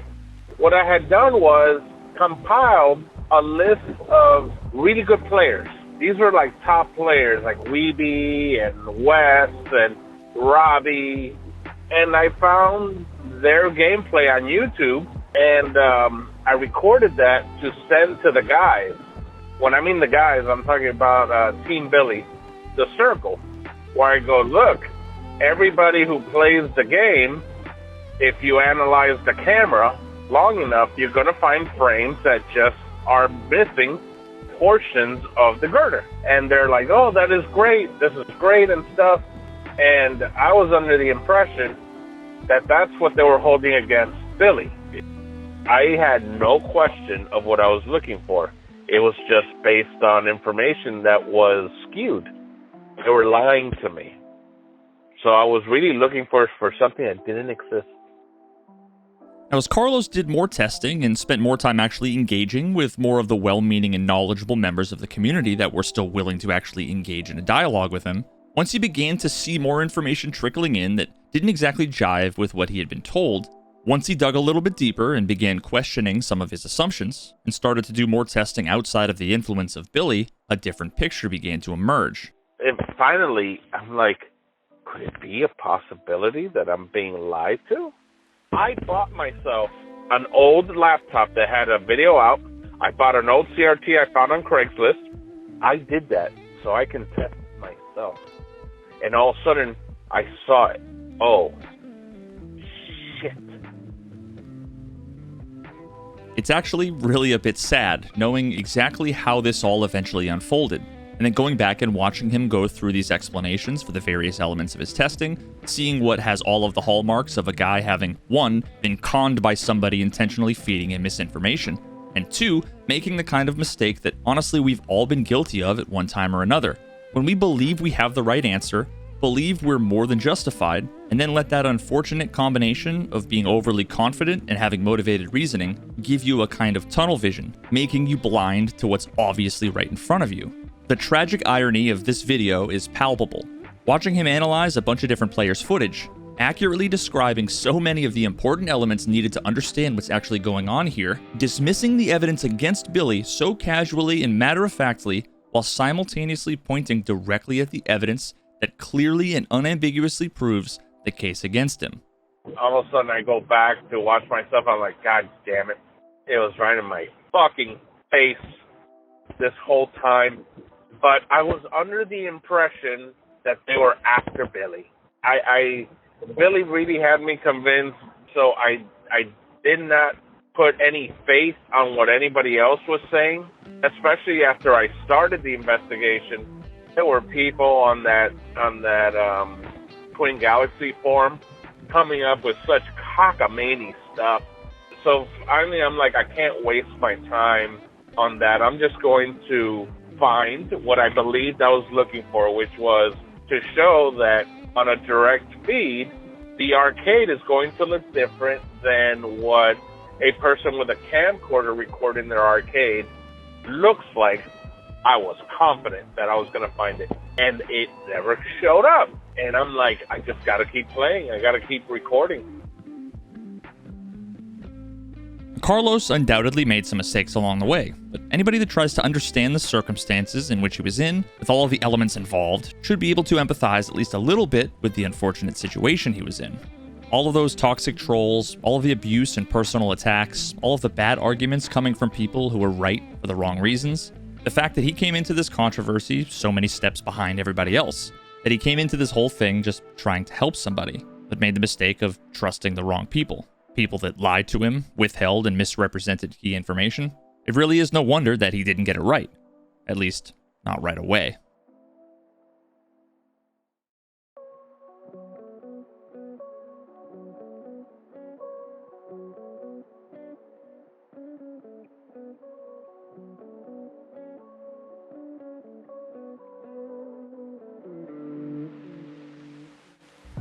Somebody sends a video and says, "Oh, Billy, I found this online where you're playing. Steve Sanders is playing Donkey Kong," and you walk up and push him out of the way and you start playing.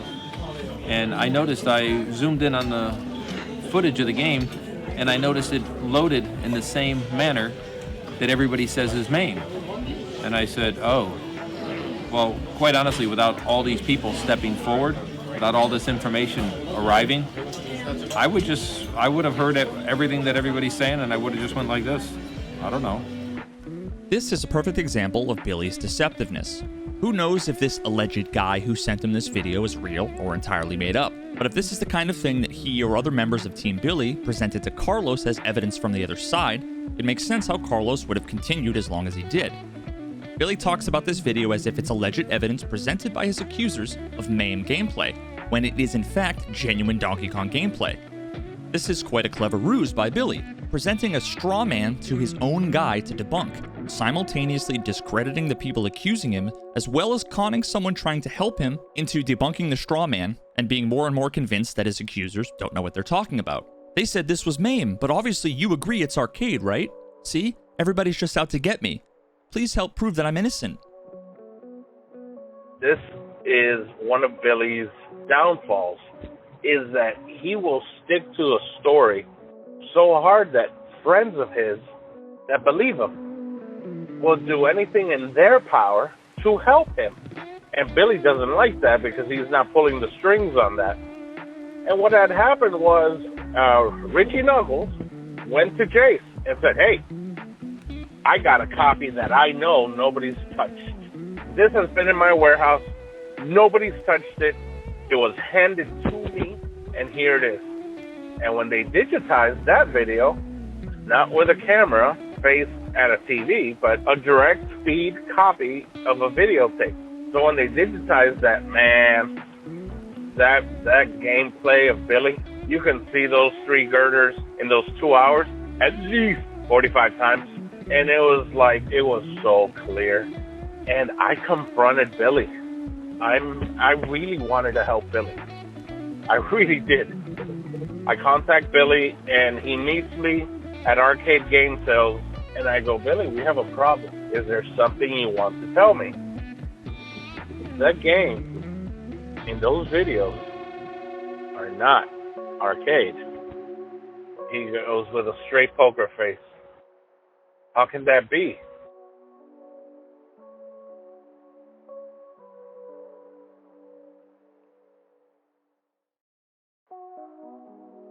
Now, Billy, very likely realizing just how bad this all looks for him, once again has to go into damage control, without there likely being any meaningful way for him to dispute the evidence that's pretty evidently damning against his case. Billy does what Billy does best.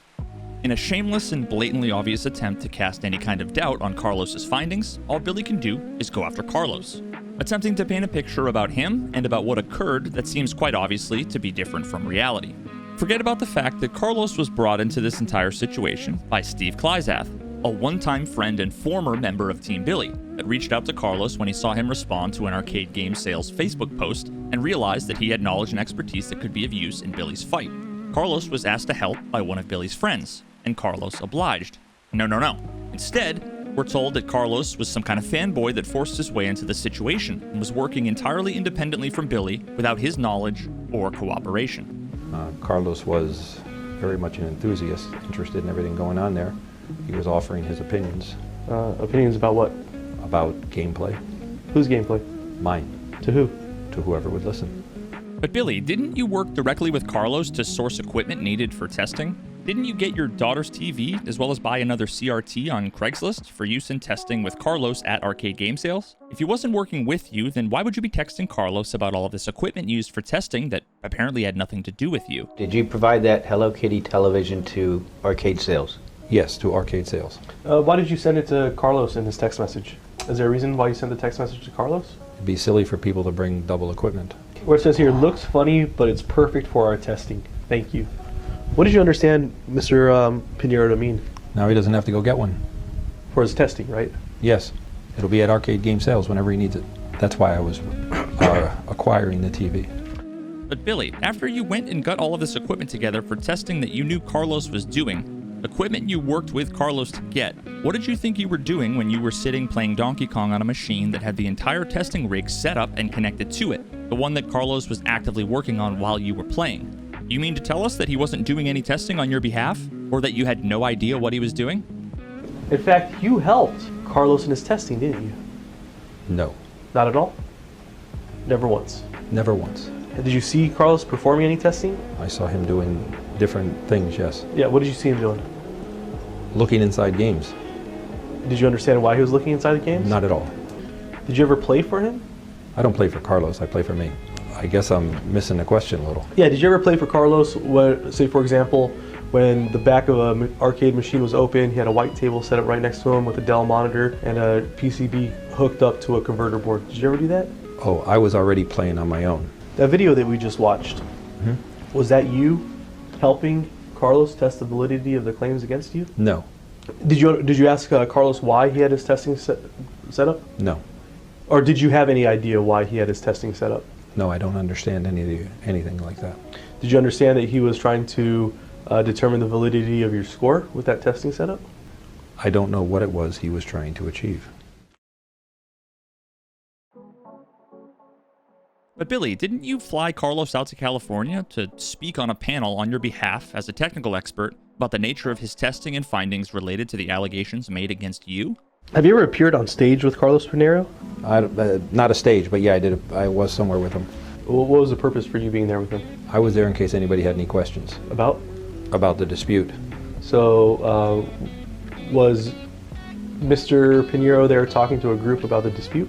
There was. Okay, and were you there as well? Yes. Did you talk about your dispute at all? No, I asked if anybody had any questions. But Billy, how come for months you had nothing but good things to say about Carlos, and on multiple occasions made comments about how helpful he's been, how you'd effectively be lost without his help, and even went so far as to point to him and say that he was the one who would find the truth? Could your complete 180 about his expertise, what he was doing and why, perhaps be because he ultimately came to the conclusion that your gameplay wasn't legitimate? Well, the fact of the matter is, what happened was, one day, for lack of a better term, I guess he had seen something online, and he basically walked into the arcade and says, "Hey, I heard what's going on here," and without him walking in the place, at least me, I'd just still be here scratching my head. Well, quite honestly, without all these people stepping forward, without all this information arriving, I would have heard everything that everybody's saying, and I would have just went like this. I don't know. So the fact of the matter is, if it wasn't for these people, this information, everything coming forward, and someone smart enough to explain it, I'm not too proud to say I'd be totally lost. It's the truth. When you were talking about someone smart enough to explain it, and you were sort of gesturing towards Carlos, is that He's right? smarter than I am. Did you rely on Carlos as part of your team to explain the technical portion of the dispute? No, others did. He did as well. Everybody had a different opinion. Do you still deny that Carlos was working on your behest? No, you're losing me. No, he wasn't. He was supposedly said he would have the answer because he said he was a Sega engineer. The answer to what? The answer to the anomalies that everyone's questioning. Is that the answer to whether or not your Donkey Kong score performances that are at issue were in fact from an original unmodified Donkey Kong arcade PCB? Is that correct? Yes. And he never Did you ever believe that he had the truth? I thought he made strides, but he wasn't honest. So now that the one guy who was most likely to be his savior basically figured out he was a con man, Billy continued to do everything he could to either distance himself from or straight out attempt to discredit both Carlos as well as other members of Team Billy that had since also figured out the ruse once Carlos shared his findings.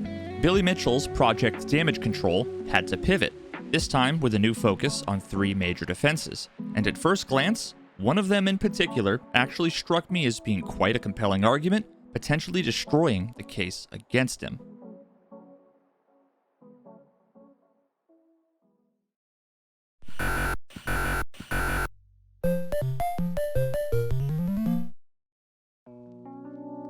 But then I thought, wow, here it is. This is awesome. They were saying, no, this is MAME, I forget, 1.16. It's 1.16 to 1.12. It's the only one that has the finger. Dead in the water. The finger gives it away. You're dead in the water, there's no way around it. There was one element of Jeremy Young's initial analysis that was far and away the most compelling for those familiar with the case. A single detail that by itself was enough to convince most people that Billy did in fact set his records on MAME. This is what's come to be known as the infamous Girder Finger. Now, some of you really detail-oriented folks out there might have noticed that there's been a few similar, albeit distinct, girder patterns that have been shown as references for that first transition frame of MAME. Most notably, these two. Now, the difference here is quite subtle, unless of course you put them side by side like this. And when we examine the reference frames taken from Billy's gameplay footage, we see that his perfectly matches the one with that extra little bit of girder that's been drawn over here. And while some consider this the smoking gun, to others it actually complicates things quite a bit. This talk, that I've shown a number of clips from already, is from Billy's, quote, Road to Redemption talk at the 2018 Southern Fried Gaming Expo that took place a few months after Jeremy Young's post went public. Now, as I was listening to this panel, there was one comment that Billy made that, for the first time in all of my research on this topic, made me think, oh shit, Billy, that's actually a good point. Because I couldn't believe it when it was sent to me. It's here. It's real. It's off of the MAME website. MAME 116 to 1.22 was developed and became available. Don't fall down in the back. Became available 3 years after I submitted the score. For the first time, you could play it 3 years later. Period. End of paragraph. Now, in case it's not clear how this poses a problem for the case against Billy, what this effectively meant was that the versions of MAME that best match what we see in Billy's footage weren't released until years after we know that those scores were actually done. And when we go and compare the versions of MAME that were actually available during that time, we still get the 3 girder pattern, but we never once see the pesky Girder Finger. Now, regardless, this doesn't look good for Billy because what we see doesn't look at all like what we'd expect from arcade. But what this observation does is add some amount of plausible deniability to the idea that we fully understand what exactly we're looking at when we examine his gameplay. There's a missing piece somewhere that needs some kind of explanation if what we're trying to do is remove all reasonable doubt. Now, as soon as I became aware of this discrepancy, I put everything else on hold and jumped into the deep end, wanting to see if I could answer this obviously very important question. The question of if and how either arcade, MAME, or some unknown third option, given the hardware and software available circa 2004, could produce the infamous Girder Finger on the first frame of the barrel board transition. Now, little did I know that I had actually found the beginning of the breadcrumb trail towards the answer just days earlier, when I was trying to debug what was to me a completely unimportant but massively annoying issue that I was having with MAME. Its sound. Now, during my analysis of the different versions of MAME, they all had their own unique set of issues related to sound. Sometimes certain sound effects were completely silent, other times they were the wrong pitch, with some of these issues being almost painful to listen to. And while Googling for a fix for this, I'd come across a post on the Arcade Controls forum that was talking about how these sound issues can at least partially be caused by the difference between the emulator's refresh rate and the arcade's refresh rate, 60 versus 60.6 Hz. And while trying to figure out how to go about making this change on MAME, I came across another thread posted on the Blurbusters forum discussing how to go about changing MAME's refresh rate to more closely match the arcade, by basically enabling cheats as a command line parameter, allowing us to alter the emulator's CPU overclock setting, effectively allowing us to change the emulator speed. Now, hitting the tilde key with MAME running opens up this little debug menu here, and using the arrow keys we can find the CPU overclock setting, change it, although by default it only changes in 5% increments. And to be honest, I wasn't sure exactly what I wanted to set it to anyway, so I just changed it to 95% and did a test recording to see if the audio would be any different, which it wasn't. And unsure if I had actually changed the speed of the game or refresh rate at all, I briefly reviewed the footage and saw this.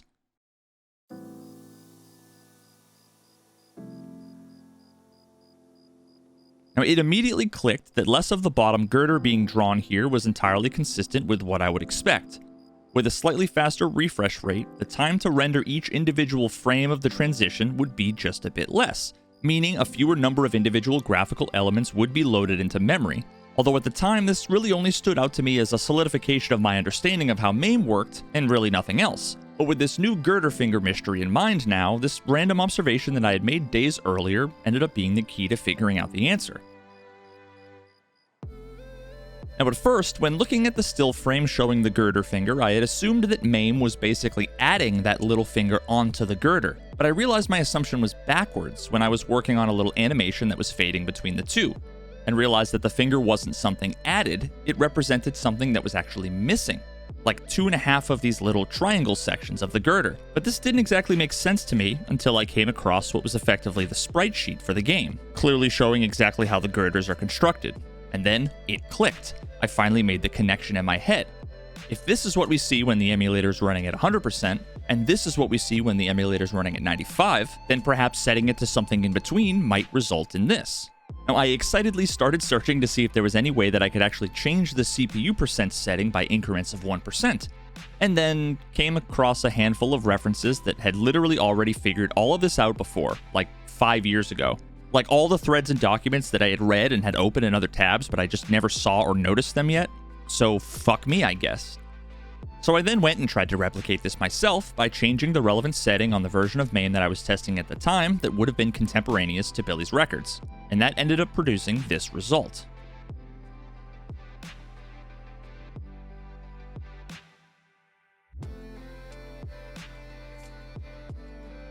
So I guess we can put that one to bed. By default, the version of MAME that Billy would have used at the time to produce his scores didn't produce the Girder Finger. But when modifying the emulator settings to make it behave much more like the arcade in terms of refresh rate, something that we know was known and done at the time and would be something that one might very well consider doing if they wanted to potentially pass off MAME play as genuine arcade gameplay, for reasons, then we actually do get that infamous Girder Finger that we just so happen to see on Billy's footage every single time. So, when presented with even more damning evidence, all Billy could do was employ his favorite strategy, the one that he projected onto everybody else. We move the goalpost again.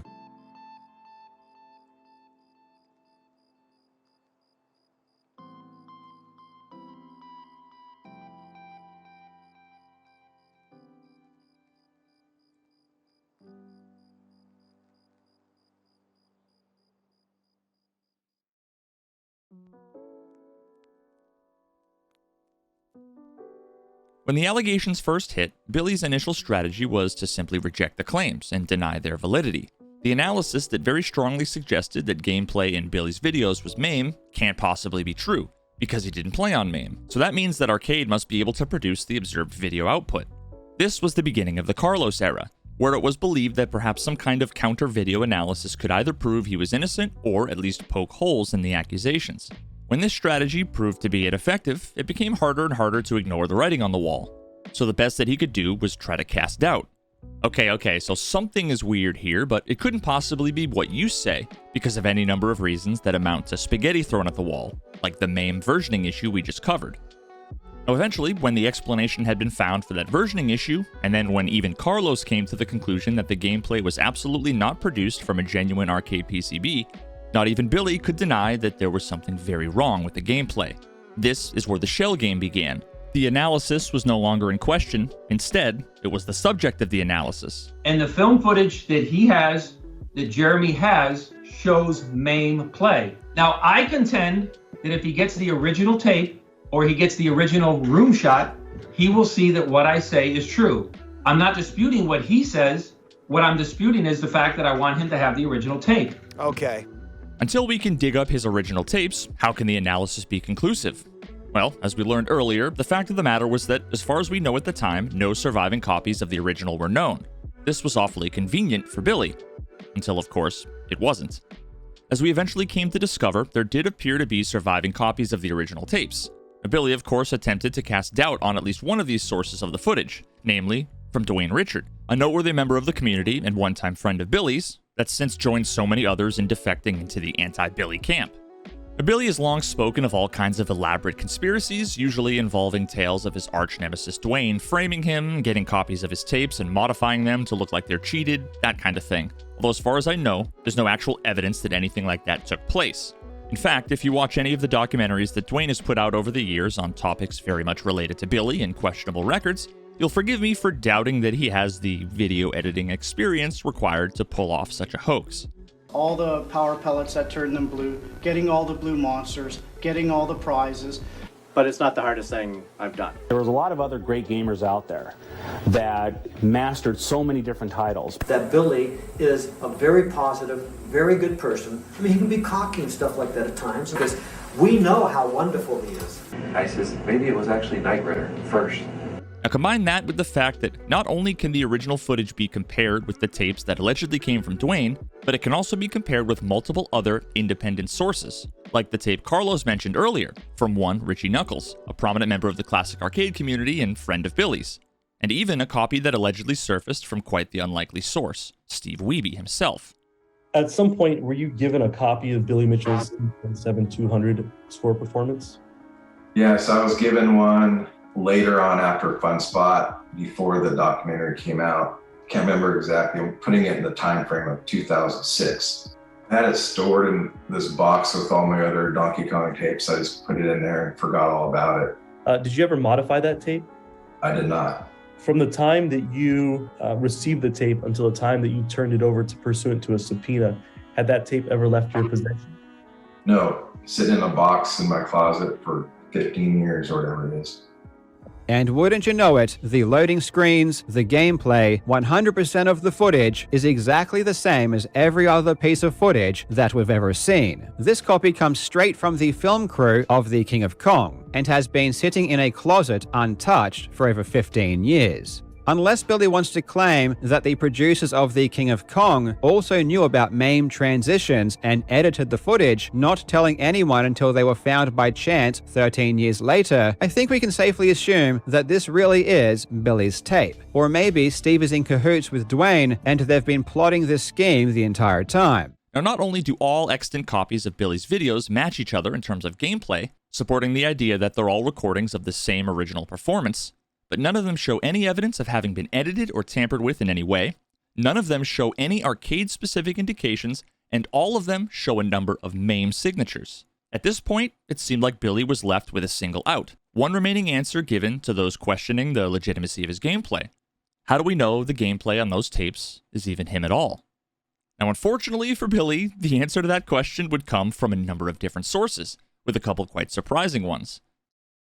Now first, the current Twin Galaxies administration doing the investigation not only had access to historical emails that supported the notion that the footage being examined was the original footage used to verify the scores, but this was also further substantiated by contemporary testimony from multiple judges who'd been involved in the adjudication of the original tapes.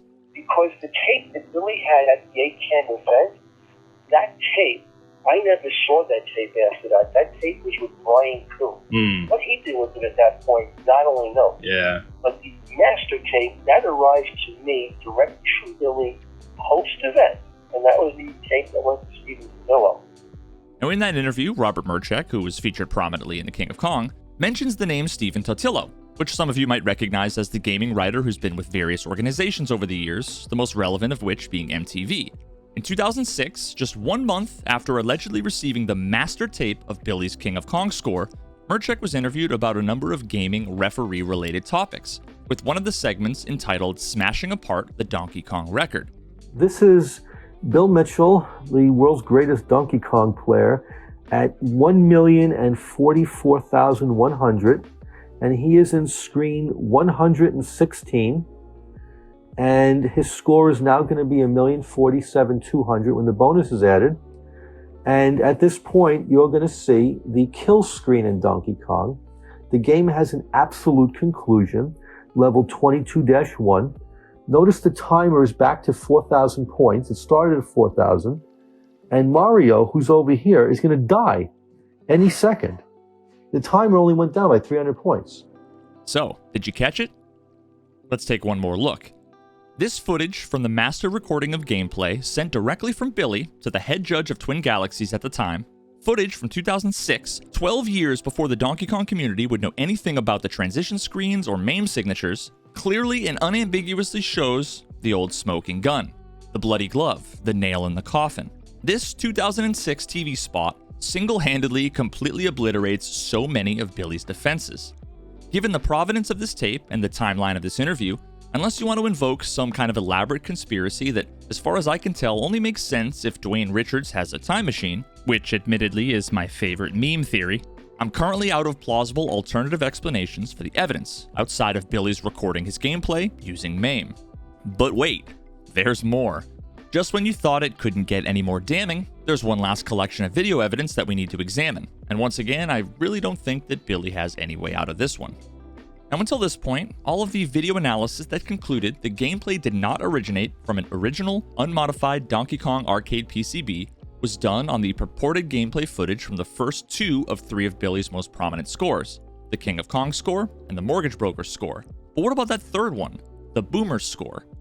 Unfortunately, as far as I'm aware, no gameplay footage of the full performance of this score exists anywhere on the internet, so nobody's been able to analyze the gameplay. Or at least we wouldn't have been able to if Billy didn't seemingly feel the need to constantly boast about his achievements to the world.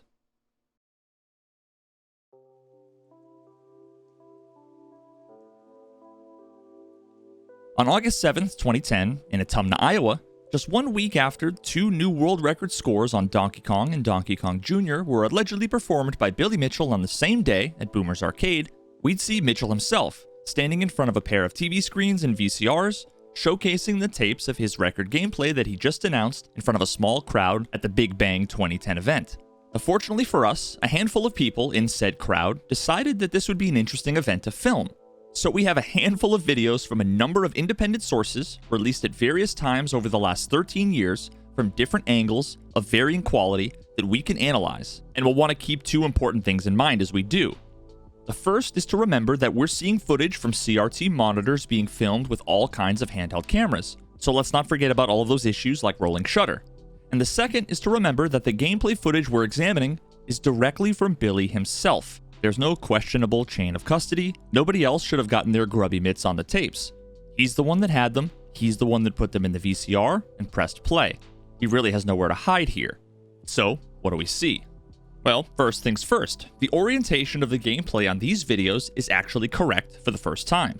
It's entirely possible that Billy had figured out by this point that his previous footage was rotated the wrong way, at which point he would have likely adjusted the setting in MAME that allows you to correct for this rotation issue. Next, I want to point something that initially caught me off guard, which is these things on the screen. At first, I thought there were graphics being shown on the screen, but then I realized that they're reflections on the monitor, probably from lights inside the venue shining on the glass, which you can clearly see in this frame-by-frame example. So, taking a look at the first barrel board transitions, it appears as though in the 3 years since his last record, he might have updated his MAME setup, as there are a few subtle differences that are present from his past gameplay footage, like the Girder Finger being apparently missing here. Despite that, it's clear in all of these examples that what we're looking at is entirely consistent with MAME and not at all consistent with arcade. Now, moving on to the spring stage transitions, we really only managed to cleanly capture 1, although this one is about as conclusive as it gets. We can clearly see the 2 pairs of ladders on the left side, which indicates MAME, where there should only be 1.5 on arcade, as well as the 5 ladder pattern on the right side, where there should only be 4. And finally, we have a few transitions for the pie stage. The first one is a bit tough to see, admittedly, although it does appear that we can see a pair of ladders up top, coinciding with MAME, but that largely doesn't matter, as even with the low-quality video, the last 2 seem to bear an undeniable striking resemblance with MAME, even with the last one having the bottom portion being cut off. So, there you have it. Billy has admitted before that the video analysis does in fact show MAME, but then claims that the tapes were either edited or denies that they were even his to begin with. Given the existence of the 2006 MTV interview footage, as well as the multiple contemporaneous video sources of the footage when it was directly in Billy's possession back in 2010, all of which showing clear and undeniable MAME signatures, I just don't see how we can come to any other conclusion. So in light of the seemingly insurmountable collection of evidence that demonstrates repeatedly time and time again that his gameplay was not done on a genuine unmodified Donkey Kong arcade PCB, it makes sense that Billy would finally own up to whatever shenanigans he's been up to and come clean, right? Well, what do you think happened next?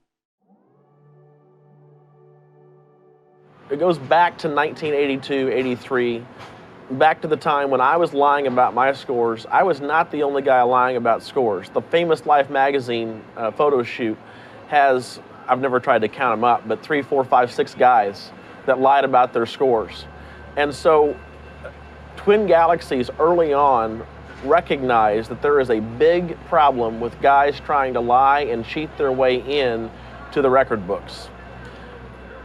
Video games, classic arcade gaming, sort of then died for 15 years and was resurrected in the internet advent of the emulators, MAME and Retrocade and some of those. And almost immediately, people started to, again, lie and cheat their way into the record books, or attempt to at least, and Twin Galaxies had to put the clamps on that. And they did several things in the emulator world to stop lying and cheating, but then about that same time, all of a sudden, here's a guy making a claim about Donkey Kong, a game that nobody had ever come close to Billy on back in the 80s. So immediately, not just Billy, but all of Twin Galaxies were suspicious.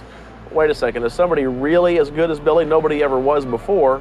That sounds really odd. And with all the cheating that had gone on 20 years before, and now again with MAME, the first thought was, let's verify. Let's go find out, is this really true? Was there a double standard? You bet. Twin Galaxies knew who Billy Mitchell was. If Billy Mitchell called me up today and said, Steve, I just scored 1.2 million on Kong, I wouldn't say, I doubt that, prove it. I'd say, Billy, I know you, I believe it. He was absolutely trustworthy. Forget about the accusations, pay no attention to the technical analysis, ignore the mountains of evidence that unanimously point to the gameplay shown in those 3 record tapes not having been done on an original unmodified Donkey Kong arcade machine. Let's give Billy one last enormous benefit of the doubt and examine the evidence that is, at this point, his last bastion for innocence. The testimony of the people that he claims directly witnessed these performances live, and the existence of any evidence supporting that these performances happened.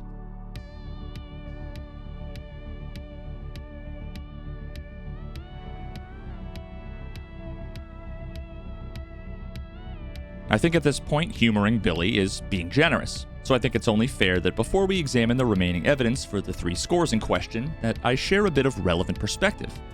In October of 2021, Billy attempted to do what he regularly claims is his MO, to achieve his video gaming goals in the high-pressure environment of live performance.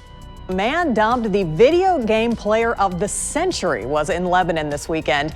At Music City Multicon, Billy Mitchell set out to beat every level of Pac-Man and also walk away with a perfect score.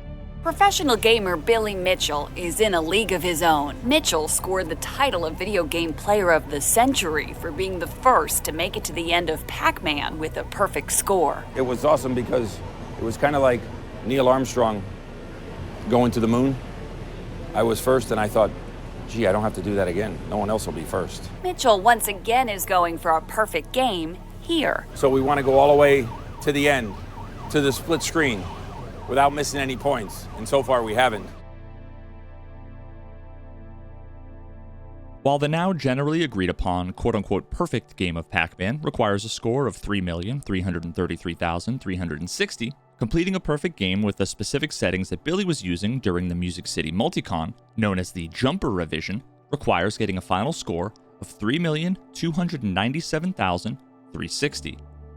Now, after playing the first half of his game the night before, and then parking the game overnight, positioning Pac-Man in a safe spot where he can't be hit by the ghosts, coming back in the morning to continue, here we see Billy just before successfully achieving the never-before-done live Jumper Revision perfect score. Now on the right side, with all the computer marble, there's 9 dots. 1, 2, 3, 4, 5, 6, 7, 8, I'm missing 1. 9. So every dot's been eaten and the memory's been exhausted. There's nothing left to do except to die. But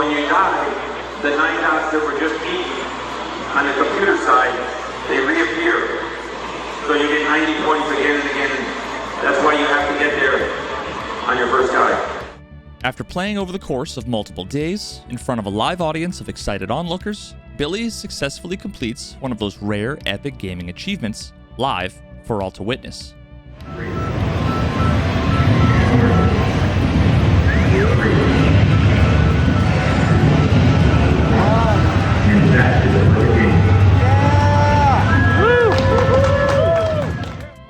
Now, of course, for all the Billy haters, anybody that has any doubts, we've got multiple sources of both picture and video evidence that prove it happened, with even the News Channel 5 there to report on it. Playing Pac-Man with an audience, Mitchell says you can't beat. I don't want to lie to you. It's flattering. It is. It's fun. It's awesome. It's great to interact with people that share a passion with you. And this is the kind of place where you share it. And in the end, Mitchell did win. In Lebanon, Hannah McDonald, News Channel 5. Even a pair of reputable members of the arcade, pinball, and retro gaming community, the hosts of the Broken Token podcast, were there to witness it live. So he publicly played the first perfect Pac-Man on the advanced chipset. Hell, one of them even brought a few of his own Pac-Man marquees from home, knowing Billy would be there, hoping that he would sign them. Unfortunately for him, Billy even went so far as to number them, commemorating the historic nature of this achievement. He signed all three of them. Okay, cool. And on them he wrote, history's first Pac-Man original advanced chip, and he dated it and signed it Billy Mitchell, and it's October 31st, 2021, Billy Mitchell. So, all you Billy haters out there, how are you going to deny that this happened? Well, wait a minute. Didn't I just say that he parked the game overnight? Doesn't that technically disqualify this as being a perfect score? So when you started this game, you told them that this, I'm going to say at the end that this is a perfect Pac-Man game, but it's really not? I didn't start. That game was held overnight, which means it's not qualified to be a perfect Pac-Man. He should know that. So it was paused? It was in a hiding spot overnight. Okay, so it was parked overnight, but really, who cares? A perfect score is a perfect score. As long as you get 3,297,360 points, then it's a Wait, what the fuck? What does that say? But this score is 5,090 points short. How is that possible? We know that every key that you collect is worth 5,000 points, so did he miss a key? Well, what about the other 90 points? Now recall that Billy told us not once, but actually twice, that every time that glitchy split-screen board is loaded at the end of the game, collecting those extra dots on the side gives you an additional 90 points. Yes, they keep coming back. So that's why if you get to like the second guy, it's not a perfect game because you still be 90 points short of perfect. So with all these settings, you start with 5 lives, and you get a bonus life at one point during the game, giving you 6 total lives. Although there's of course no icon for the life that you start with. So after you get that bonus life, we should see 5 little Pac-Man sprites on the bottom of the screen. So we want to go all the way to the end, to the split screen, without missing any points. And so far we haven't. Now, like I said, he said this not once but twice, that you have to get to where he's at in the game without ever dying. Oh. Well, that's awkward, eh? Now, David Race, one of the former members of Team Billy and actual legitimate accomplished gamer, even attempted to reach out to the hosts of the Broken Token podcast in multiple ways to inform them that they were mistaken about what went down at the Music City Multicon, receiving only one response back that was largely dismissing his claim, although they did mention that they would share Race's comments of this argument in a future episode of their podcast. Billy is for reasons I can't comprehend, having been in a position that we're in, he is, for whatever reason, very controversial among a crowd of people. And you know, I don't know why. I don't really get it. I really don't. And Billy's been nothing but good to me. In every scenario that I have interacted with him, he's been nothing but above board and straight. Let me clarify that. You're not saying that in a way that you're appearing to take sides for Billy because he's good to you. No. The point, he does stuff for people that people never see or hear about. That's exactly right. That's exactly right. And would never know about. It's not as much as what you see with Billy or anybody in public as what goes on in private. That's right. Really spells out who a person is. That's exactly right. And that feeds into where I don't get it. But a lot of stuff is met with a very militant attitude and response. When I don't think it's warranted. Yeah, make up your own mind, because we're not here to take a side at all. We were there to witness Billy's skills and what he did on the machine, and we take that at face value. Because why wouldn't someone, if they see the demonstration of the skills, and over time, it's like, why would somebody lie about that or lie about anything related to that? It's not worth it. So there's a level of trust there so I'm not going to jump in and just have to spend my time and cycles from my life to try to disprove or prove. That's it. That's exactly it. That's anybody. That's exactly right. Now, can we really blame these guys? Now, in my opinion, they 100% could have handled their response to David Race and their follow-up much better. But I also don't want to effectively victim blame here. These guys were lied to, plain and simple. As layman onlookers, put yourself in their shoes. They know that this guy is some kind of gaming legend. They see him play all day and eventually get to that wacky, garbled-up split screen. He's clearly great at the game. And then they hear Billy saying to the audience, "That's a perfect game." These guys aren't going to know the esoteric rules behind the different game settings and chipsets and have the perfect scores for each variation memorized. Any normal person in that situation would take what they're told and what they see at face value.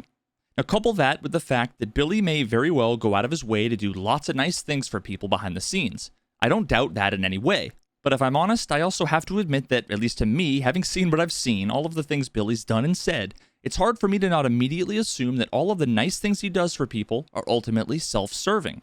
Have you always been a winner? Yes. At everything? Yes, I always win. Always? Like even when you were a little kid. Do you remember the first time you won something? No. But you just remember like always, it was always very important When to I you. say that I always win, always, for example, I came here. Okay, I come prepared.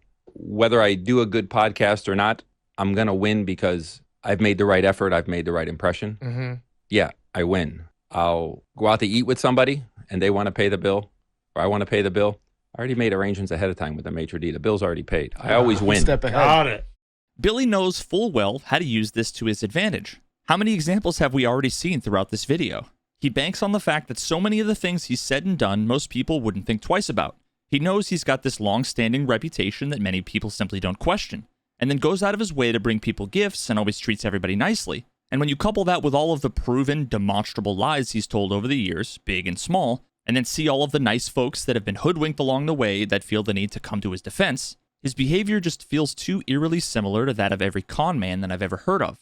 As soon as you see how Billy responds to scrutiny that he can't get away from, and how he explains himself when he's forced to, like during his deposition earlier this year related to his ongoing defamation lawsuit with Twin Galaxies, where he's testifying under oath, I'd imagine it's got to be pretty tough to simply dismiss the criticisms that he's getting as simply being from militant people that just have it out for him. Remember, these guys talk about how they have no reason to doubt Billy. They've built up this level of trust with him based on all of the nice things they know that he's done in public and in private, whatever relationship they've had with him over the years. He's clearly good at the game. They were there. They saw it with their own eyes. Why would he lie? It makes no sense, right? What's interesting is that on that same Pardon My Take podcast episode, Billy said this. Recently, I was at a convention. I thought, yay, I did it. And then I realized, oh, wait, I came up short. Damn it.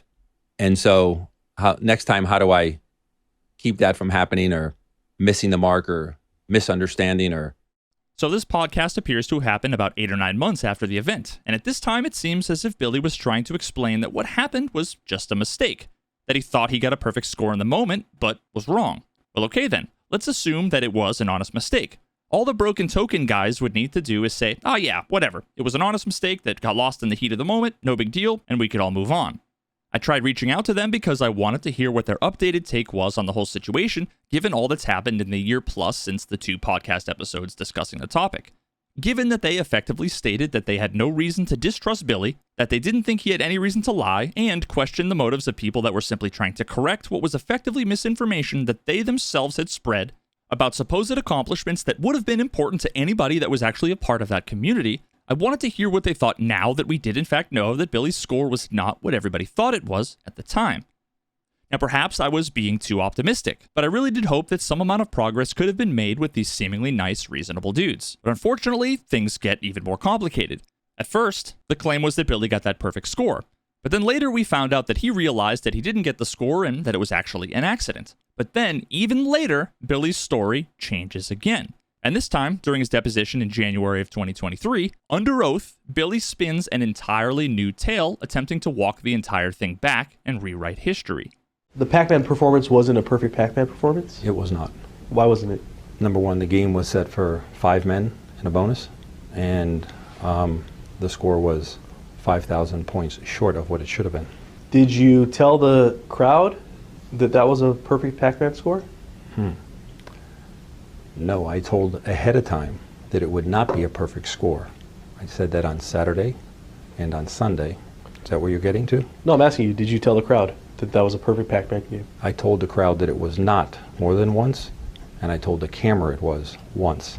So you did tell the camera it was a Yes. perfect Pac-Man game? Okay. We were filming, that's correct. All right, was that untrue? What? You telling the camera that it was a perfect Pac-Man game, was that untrue? That was filmed. That was entertainment. Well, I'm asking you, is it untrue? Is it untrue that it was perfect? It was not perfect. It was not perfect. It was not. You represented It was not. It was 1 man short, and it was 1 key short. But you represented to the camera that it was a... What camera?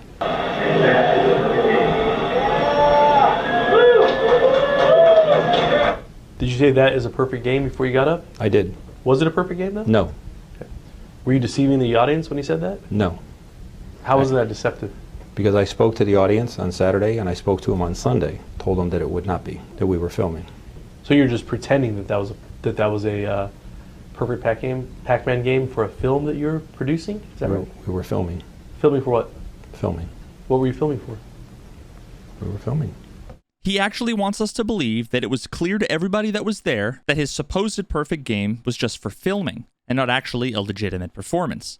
That he repeatedly told the audience it was just for the cameras, and that not even some of them who showed up to watch this achievement, maybe the ones that arrived after he made that announcement, might have been under a different impression. You know, like his 2 podcaster friends who were defending him months later, or the fucking Channel 5 News. No, I'm sure all of those people that were cheering and filming all knew that it was just a joke and they were all just playing along, right? But you told the crowd that you were going to lie at the end about this being an actual perfect Pac-Man game? Objection to characterization of lie. In fact, it would have been more of a joke if the crowd knew that it wasn't perfect. Now, so once again, back to the folks from the Broken Token podcast.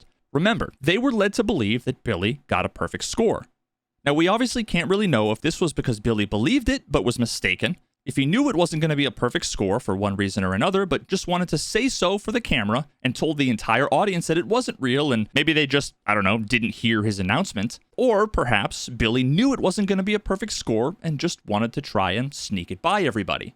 Either way, when the truth was actually put in front of them, they doubled down, said that they trusted Billy, he had no reason to lie, and ignored the clear, undeniable, incontrovertible evidence put in front of them while questioning the motives of the person who was just trying to get the truth out. Billy gets to lie, benefit from the lie, have people defend him when the truth comes out, and despite the people telling the truth being demonstrably correct and Billy being forced to admit it multiple times for various reasons, he still manages to get away effectively unscathed. Now, I hesitate to say that it feels like these guys are victims of some kind of long con or true believers who drink the Kool-Aid, because I feel like that's not quite a fair representation of who they are. I'm sure there's more to the story, and I really wanted to give them the benefit of the doubt and get their perspective.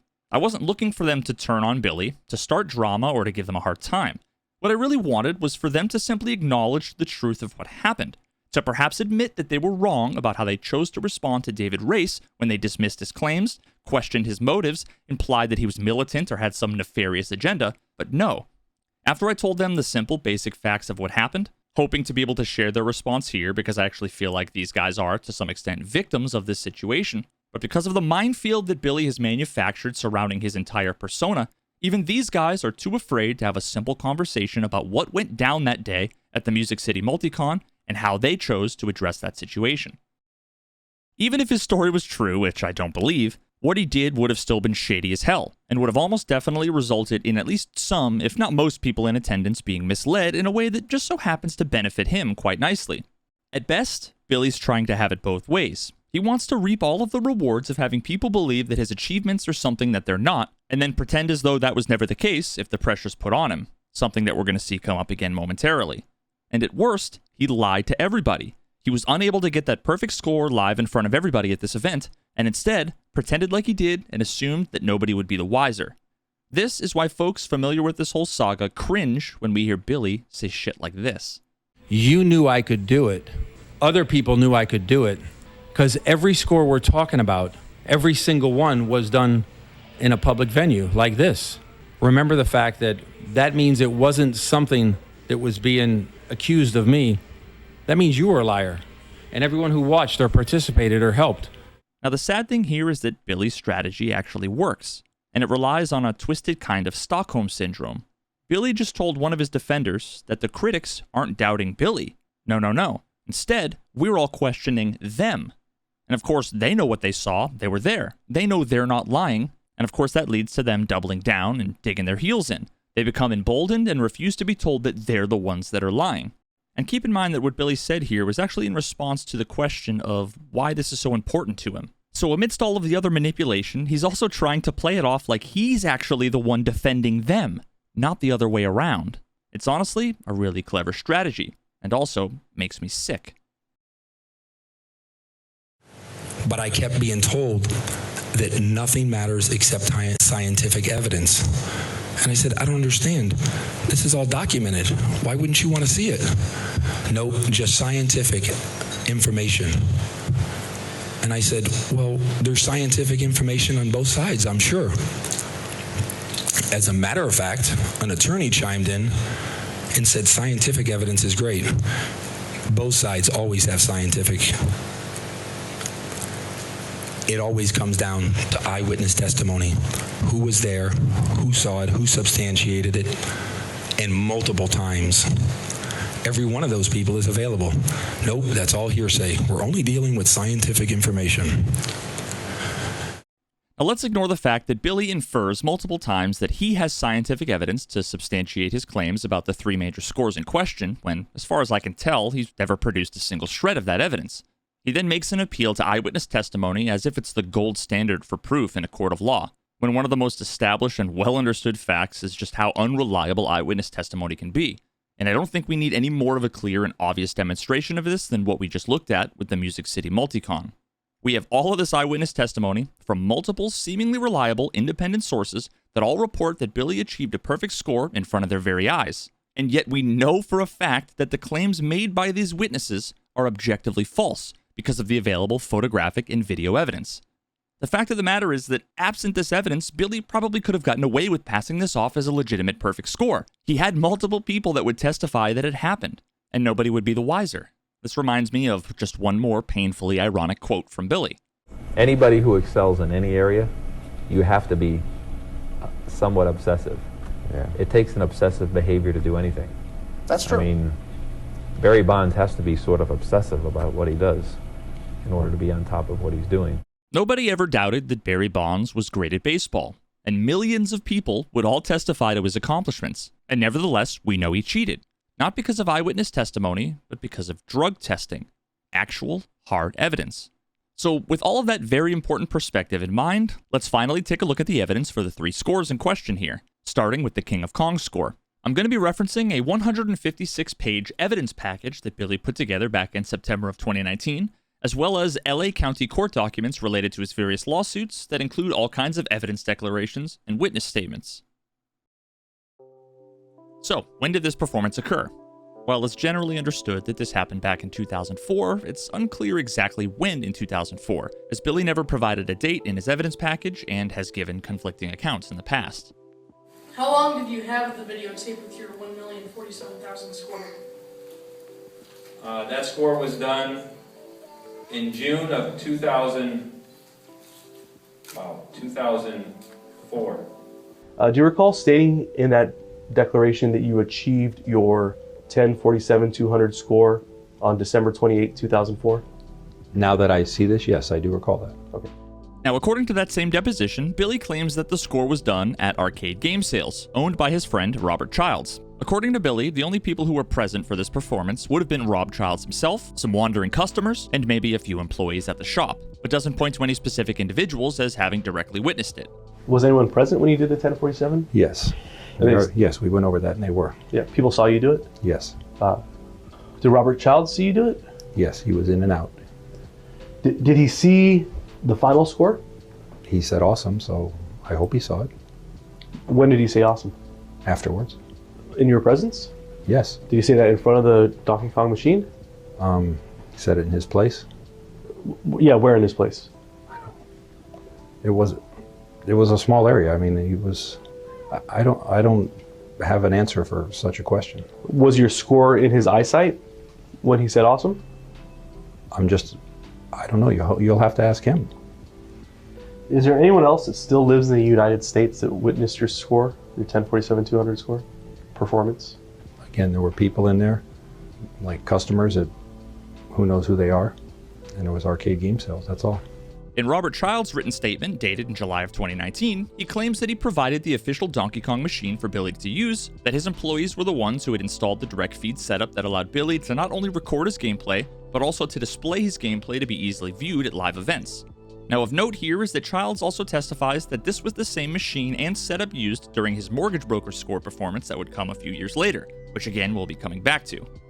Childs' written statement claims that Billy achieved the King of Kong score on this machine at his shop in 2004, but doesn't provide a more concrete date and does not state that he was a direct witness to the score that was achieved.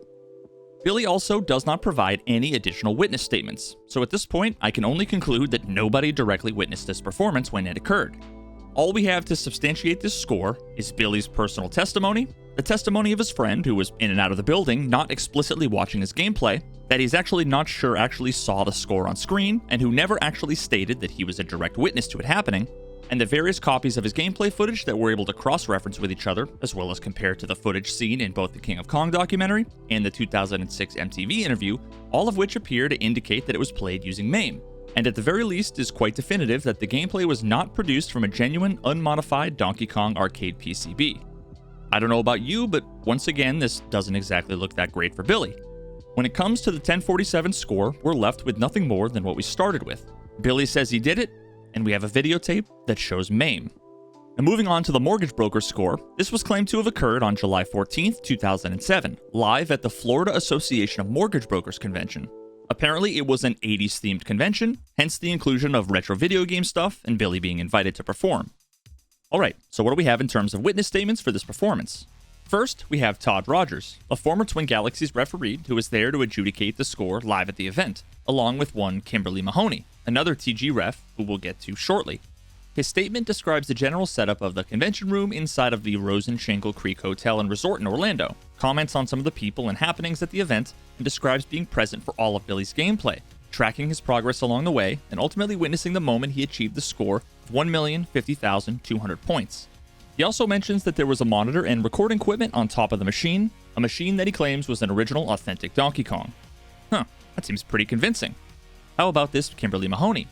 She was also a TG ref and claims to have been present to adjudicate Billy's mortgage brokers and boomers scores, claiming to verify that the machine was original with unmodified hardware and that no emulators were used. Continuing on, we have Valerie Saunders, the chairwoman for the convention. Now, while she wasn't a direct witness to the record being done, she heard that Billy broke the record on the second day of the convention while she was over at the registration table and then went over to take part in the celebration. Next, we have a statement from one Sheila Kinnery, who was a member of the Florida Mortgage Brokers Association that knew of Billy, having been a bit of a local Florida celebrity, and worked with him directly to coordinate his appearance at the conference. Part of her responsibility was to manage some of the aspects related to the verification of the hardware used during this event. She states that she was, quote, informed that a game board would be shipped directly to the venue, addressed to me, from Nintendo, and a local GameStop manager would be meeting me to install the board. The board was received and held by the hotel security. The GameStop manager arrived and, as per Walter Day's instructions, installed the board in the game cabinet, verified the settings and recording equipment, pack-locked the machine, closed with a master lock, and left with the key. She claims she was within a few feet of him when he achieved the record, and also goes on to outline the steps that were taken after the event to ensure that the game board wasn't tampered with, mailing it back to Nintendo to have its authenticity verified. She claims both the installation and removal of the game board was videotaped and sent to Twin Galaxies. Finally, we have the statement from one Richard Mallion, where he claims to have been in attendance, and although he says he was mostly wandering around the convention as one would normally do, he did check in on Billy every now and then, noting at one point that Billy's score had surpassed 1 million points until eventually he reached his target score, a number that he doesn't recall. Well, that all sounds pretty convincing, huh? Now, I would tend to agree if there weren't a few, let's just say, issues involved.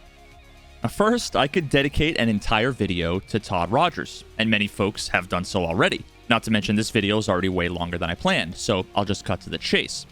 It wouldn't necessarily be an issue by itself, but Todd is one of Billy's close friends, so there's already a bit of questionable objectivity here. Although the fact that Todd is widely considered one of the most prolific cheaters in retro video gaming history, with countless high scores that were found to have been literally impossible, many of which he reportedly entered into the Twin Galaxies database directly himself, might hurt his credibility just a tad. Now, I can only speak for myself, but I personally wouldn't want my video game high scores adjudicated by somebody known for themselves submitting fraudulent video game high scores. Feel free to look into all of the evidence on this case yourself and make up your own mind, but what I know is way more than enough for me personally to flat out reject him as an unbiased, impartial, trustworthy witness. Now, it's also important to know that Kimberly Mahoney, aka Morning Dove, also just so happened to be Todd Rogers' girlfriend. Not to mention the fact that the Mortgage Brokers Convention happened in July of 2007, and Mahoney wasn't listed as an official Twin Galaxies ref until September of the next year, all of which just casts further doubt over the veracity of her claims. Now, Billy claims he completed the high score on his second attempt of the day, and the record tape was nearly 3 hours long, and he's provided a timeline for when all of this stuff went down. Which of those 3 days did you perform the score? Saturday. Saturday. What time was it? Early afternoon. Was that when you started or when you finished? No, that's when I finished, about 2, I'd say. When did you start? Oh, I like 9, 10 in the morning. Now, during her deposition, Valerie Saunders had something quite interesting to say about the timing of his performance as well. As you might expect, the purpose of inviting somebody like Billy to an event like this is to get as many people into the convention as possible and keep them there for as long as possible. Saunders' statements were generally in agreement with the estimates that Billy gave regarding what time the conference started and ended, but she also stated that while she had no idea how long it was expected to take for Billy to set his record, when it actually happened on that Saturday, she distinctly remembers being surprised at how short it apparently took him, saying, quote, "It seemed from the time that he started to the time when he broke it, it was a very short period of time. Because I remember thinking, oh gosh, this is kind of not fulfilling the goal or objective of having him in there for a long period of time to drive traffic into the exhibit hall. So I recall it being very early." Now, what Valerie stated about being told by Sheila when the record occurred does line up with what Billy testified to. Were there people watching you? Yes. About how many people? There were thousands of people there. There was another lady there, Valerie. Valerie Saunders, right? Yeah, I believe Sheila called Valerie, who came running up from the door. Although her recollection of the fanfare at that time paints a slightly different picture, while still remaining consistent with her initial, let's say, disappointment, when she was asked about how much attention the achievement had garnered, stating, quote, "My recollection is that because it happened so quickly, there wasn't time to develop a throng of people." When asked to provide an estimate for how long it took for Billy to complete his record from the time he started, she states, quote, "I mean, thinking back, it seemed like it took 10 or 15 minutes. Now, of course, I was doing other things, but I do recall that it was extremely short. It appeared to me to be an extremely short period of time." So, we have one seemingly impartial witness with no reason to lie, despite having been brought in specifically by Billy to testify to support his case, basically states that she was disappointed that Billy only played for 10 or 15 minutes before achieving his score that morning, because it explicitly detracted from the value that he was hired to provide. She had all the reason in the world to pay close attention to and remember the general timeline of events that happened that day, and even if we were extremely generous and assumed that she was off with her estimate about how long it took Billy to complete the score by even a factor of 10, that it still wouldn't have been remotely enough time for Billy to do what he claims he did. If he had played for 3, 4, or 5 hours like he claimed, and was done nearer 2 p.m., closer to the closing time for the conference, it would have been quite odd for her to recall so clearly being disappointed with how long he performed. Billy's story is kind of unraveling one piece at a time here, and it gets worse. And what about his buddy Richard Mallion? Well, it turns out that him and Billy were high school friends. There was another guy named Richard Mallion and his wife were there. You know Richard, though, don't you? Yes, I do. You went to high school with him, right? Yes. How long have you known him? That's how he was easy to remember. Yeah. And he saw you perform the score? Yes. The 1050-200 part? Exactly. So right when you hit the high score, he was there? When I turned around and it was hi, hello, and congratulations and thank you, yes, he was there. Now, of course, that fact by itself isn't enough to disbelieve anything he has to say. Although the whole thing about him being charged and convicted of multiple crimes, including conspiracy to commit securities fraud, unregistered brokerage activity, unregistered offering, conspiracy, money laundering, and criminal contempt, does kind of hurt his credibility just a tad. Man, Billy really does surround himself with winners, huh? Now, what about Sheila? Now, recall that she was responsible for overseeing the delivery of the game board and its installation into and removal from the cabinet by the GameStop manager, who was also supposed to be responsible for setting up the recording equipment, all of which she claims was recorded. Now, as far as I've been able to find, no footage of this exists anywhere, so that doesn't exactly help us. But we keep talking about this GameStop manager. What does he have to say? Now, when Josh Ryan, the GameStop manager in question here, was eventually deposed, he testified under oath that he never set up or connected any AV or recording equipment when he came to install the board into the machine. When asked about any other cables coming out of the back of the machine, he repeatedly states that there were no other cables coming out of the back other than the power cable before he padlocked it shut. When he was asked, "There's no way for that gameplay to have been recorded to a VCR, is that right?" he replied, "Not externally, no." Now that's obviously a major problem, because according to basically everybody's testimony, immediately after he installed everything, he was the one to padlock the cabinet shut, to remain locked until after the event was concluded. The very measure taken to allegedly prevent any kind of tampering or foul play precludes the possibility for the gameplay to have been recorded. In order for the feed to have been recorded and displayed on the TV, the GameStop manager, who's the one responsible for installation of the PCB into the cabinet, would have had to have been the one to do some combination of connecting the PCB, inverter, and 2-bit converter, and any other AV cables to and from the converter to the VCR and/or television. Something he's quite adamant about not having occurred prior to his closing the back of the cabinet and padlocking it shut for the event. Now, what about the VCR and TV that both Todd Rogers and Billy himself testified about being above the cabinet to display his gameplay? Perhaps if we were to go back and look at the photo with Billy and Todd Rogers that day, we can maybe see that there's some wires or something running from the TV to the... Oh. Well, that's awkward. Where's that TV he was talking about? Why is it that evidence that would help Billy's case is always conveniently missing, and the evidence that we do have always seems to contradict Billy's stories? Again, is he really this unlucky? Is there some kind of conspiracy? Or perhaps could he and his sketchy friends all be lying? Now, this brings us to the final piece of evidence that we need to examine, something that, unfortunately for Billy, effectively demolishes this whole story. The entire case against Billy hinges on the accusation that he did not produce his scores by playing on an authentic, original, unmodified Donkey Kong arcade machine. Twin Galaxies had a rather extensive set of rules and requirements at the time, and there was one rule in particular that's most relevant here. Quote, "The joystick itself must be an original, stock, 4-way Donkey Kong arcade joystick, or a replacement 4-way joystick of exact size and shape as the original Donkey Kong arcade game joystick." Now, luckily for Billy, both Todd and his girlfriend Kimberly testified that the machine was original, authentic, and unmodified. So he's probably fine, right? Now, what did Billy have to say about this in his deposition? Would you consider yourself to be an expert in Donkey Kong, the game? Gameplay? Yeah. Yeah. What about Donkey Kong cabinets? Would you consider yourself to be an expert on those?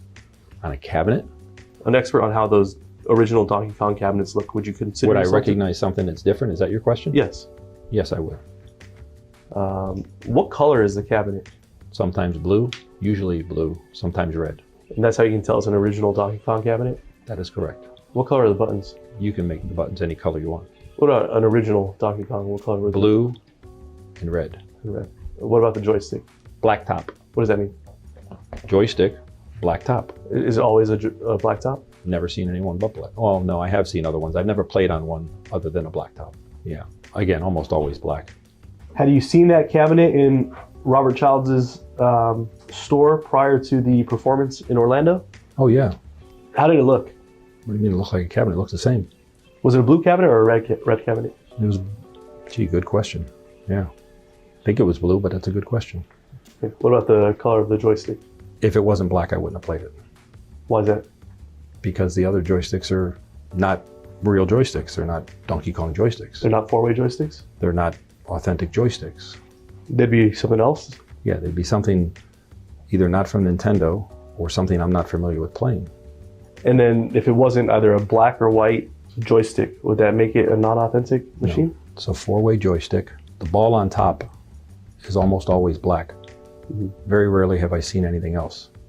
If it wasn't black, then I wouldn't have played it. And why wouldn't you play it? Because it would be a different feel. When I say that when I express it confidently, it's just that I know I would have ran away from it if it was something different. Do you have any photos of you at the Mortgage Brokers Convention? I don't. Do you have any photos of the Donkey Kong arcade machine that you played there?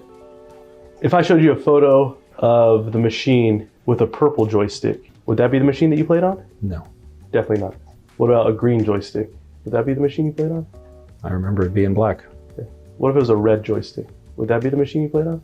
I remember it being black. But what if it was a red joystick? Are you asking whether he would have played the machine? Yeah, would you have played the machine then, if it was a red joystick? No. I would have made him change it to black. Did that happen? It was black. I'm going to now show you Exhibit G, a picture of Mr. Mitchell with Todd Rogers at the Florida Association of Mortgage Brokers show. There you go. Oh, okay. Is that you? That's me. Is that Todd Rogers? That's Todd. Who's the other gentleman there? Don't know. Okay. Is that the Donkey Kong arcade cabinet that you played on? It looks like it's it. Okay then, so as long as the joystick on that machine is one of those original blacktop joystick... Oh. Well, that's awkward. That doesn't look like an original joystick at all. I'm now going to show you Exhibit H, another picture of Mr. Mitchell at the Florida Association of Mortgage Brokers. Do you see that there? Yep. Is that still the same cabinet that you played on? That doesn't look like the joystick, though. Was the joystick changed? Not by me. Maybe in the photo. Yeah. So are you contending that photo was altered? Oh, no, I'm not. I'm saying I don't remember the joystick being red. That's all. Not only do these photos further discredit both Twin Galaxies referees that both testified that the machine was authentic, unmodified hardware, which we now know for sure is not true, and not only would this fact alone disqualify the mortgage broker's score from being accepted as an official score, but don't forget that Robert Childs, the guy who provided the cabinet for this event, testified not only that this was an original unmodified arcade machine, but that the machine was the exact same machine that Billy played years earlier for the King of Kong score, which would also disqualify that score.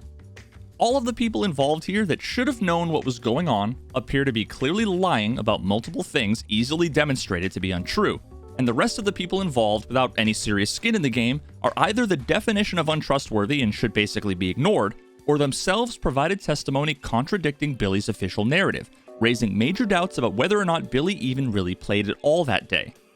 All contemporaneous photographic evidence is at odds with his questionable supporting witness testimony, and if he actually played at all that day, would demonstrate that he played on illegal hardware. And of course, all of that ignores the fact that the video footage we have of that performance looks exactly like MAME. Now, I'm sure that the evidence supporting the legitimacy of his third record, the Boomer score, has to be much better, right? Now first, looking at Billy's written statement, he remembers a few different people that were present, quote, at times throughout the weekend, including Robert Childs, Todd Rogers, Kimberly Mahoney, someone named Pete Bouvier, Matt Fergal, and Joe Tortorella. He then goes on to say, quote, I do not remember all the present parties at the moment I achieved the score, however I know Todd R, and then I guess just doesn't finish that sentence. Okay then. He mentions that Todd and Kim witnessed this and other records prior, and that they knew what an original Donkey Kong machine looked like. Yeah, sure they do, Billy. He also claims that they had a tripod set up to record a wide-angle room shot, but that Billy retained no copies, and then goes on to blame Twin Galaxies for losing the original. Now, his ultimate plan was to achieve both the Donkey Kong and Donkey Kong Jr. world records over the course of a single weekend. And on the evening of Saturday, the 31st of July in 2010, after first achieving a new world record on original Donkey Kong, him and his friends went to dinner with the plan of returning back the next day to attempt the DK Jr. world record. Although allegedly at dinner, Todd Rogers convinced Billy to go back and attempt to do it that same night. Now, Billy allegedly did, and claims that around midnight, after pretty much everybody but Todd had gone home, he successfully achieved the DK Jr. record as well. Alrighty, so we have an idea for who might have been there for these attempts and a rough timeline of the events. Let's go ahead and take a look at the other witness statements. Now, let's begin with our friend Robert Childs. Now, this time around, he does say that he was directly involved in creating the recording setup for the event, although he doesn't give any specific details about it because it was, quote, 9 years ago. which is convenient, as there will end up being a few questions later on, and his inability to recall effectively gets him off the hook from answering. Now, he states that Billy did achieve the Donkey Kong world record as claimed, mentioning some of the other witnesses that Billy mentions, including, quote, Boomer's personnel and other spectators. Now, he also goes on to mention that tripod footage, and also testifies that the video was lost, which seems weird to me, as that sounds like purely his own speculation based on hearsay. He has no direct personal knowledge of anything related to the tape, so I'm not sure why he would make this claim in an official disclosure statement, outside of something akin to Billy and him just getting together when they wrote their statements and making sure that everything was consistent and that they said the same things. Who knows? This seemed just as bizarre to me as when Childs mentioned in another of his written statements that he didn't attend the mortgage broker's event, but he knows Billy achieved the score in front of hundreds of witnesses. Like, how could you possibly know that to any degree of certainty that would be required to testify under penalty of perjury that it was true? It's just so sketchy. Next, we have the statement from one Enzo Celani, one of the local Florida reps for Brady Distributing, a company that sells, services, and distributes amusement equipment, including retro arcade games. He claims that he was the one that provided the Donkey Kong machine for the Boomers event, that he only ever deals with authentic licensed hardware, and as such, the machine Billy played on was legit. Honestly, I personally see no reason to doubt this, so let's continue. Jack Becker is a guy that's, quote, been in the arcade game machine business for more than 30 years, and took part in coordinating this event. He allegedly visited the arcade, met some people, and said hello. And I guess that's it. Okay then. That absolutely is the testimony of all time. Moving on, we have Josh Houselander, a Twin Galaxies staff member at the time. Now, Josh did not attend the Boomers event or otherwise take part in it in any way. Now, about a week later, at the Big Bang event in Iowa, that same event where Billy was standing in front of the two TV screens and VCRs showing off his gameplay, he was allegedly in a hotel suite with a group of other TG staff, who were all discussing whether or not they needed to watch the tapes of Billy's gameplay to authenticate it.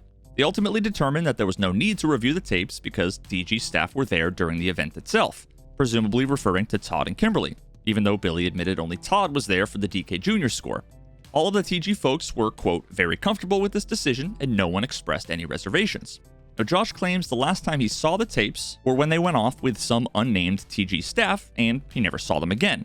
So a bunch of TG refs decided not to review the tapes because basically Todd Rogers was there live, so it must have happened. One of those refs at the time testified that they actually saw the physical videotapes themselves, not the footage on those tapes, but doesn't know who took them or where they went. Okay. I guess the takeaway from this is that it happened because Todd said so. Joe Tortorella was the Boomers manager at the time in question, and he claims that it was, quote, easy to identify as an authentic Donkey Kong machine based on the physical hardware inside the cabinet, which is so vague it's effectively meaningless, and also claims that he was present at the time that Billy got the DK score and recalls the celebrations, although doesn't actually testify whether he witnessed the end of the game or saw the score itself. The manager goes on to say the event was witnessed by hundreds of customers who viewed the event in curiosity. Interesting. Hundreds of customers. I bet one of them has some photos or video, right? Now, as a quick side note, does anybody else find it just fucking weird how these people focus so much on the celebrations after Billy allegedly gets records? Like, I can't quite put my finger on it, but it just seems odd to me. I get the impression that Billy focuses on this aspect of the story because of how much he enjoys focusing on the praise and adoration he gets for his awesome achievements when he talks about them. And then everybody else only mentions it because of how frequently Billy emphasizes it. Like, people specifically pointing out details about celebrations after these things happen just seems weird to me. Am I the only one? And I managed to set a new world record. Well, with all the fanfare that went on, there was a lot of hugs and kisses and hooting and hollering.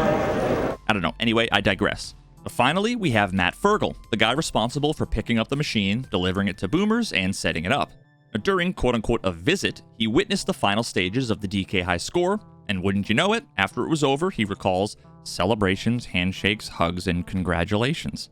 Why the fuck does everybody talk about it? He confirms the machine was authentic and confirms the achievement because he was present when it occurred. Alrighty then, that's all the witness statements we've got, although there are still a few important things to consider. Now, despite multiple people alluding to there being hundreds of witnesses to Billy's achievements, we have no footage, literally zero video from anybody ever shared publicly about this achievement. We have a handful of different videos from different people, literally 1 week later at the Big Bang event. Do we expect there to be more documented interest in the announcement of a record than there would be of the record itself? Like, where were all the witnesses that saw this happen? There was apparently all this fanfare and celebration, remember? Yet we have no pictures or videos. I guess maybe nobody had their cell phones or video cameras at the time. There were scores of people, maybe as much as 100 people at times behind you. They had their cell phones and videos. Oh, so who the fuck was actually doing all this celebrating? Each of these scores would have taken like 3 hours to do. Why wouldn't a crowd have begun to gather? Where the hell was Brian Koo when Billy needed him? There's a potential Donkey Kong kill screen if you want to watch. If anybody wants to see, there's a Donkey Kong kill screen coming up. There's a Donkey Kong kill screen coming up if anybody wants to watch. There's a Donkey Kong kill screen might be coming up if anybody wants to see it. There's a potential Donkey Kong kill screen if you want to watch. Hey Todd, if you're interested, there might be a Donkey Kong kill screen in a couple minutes.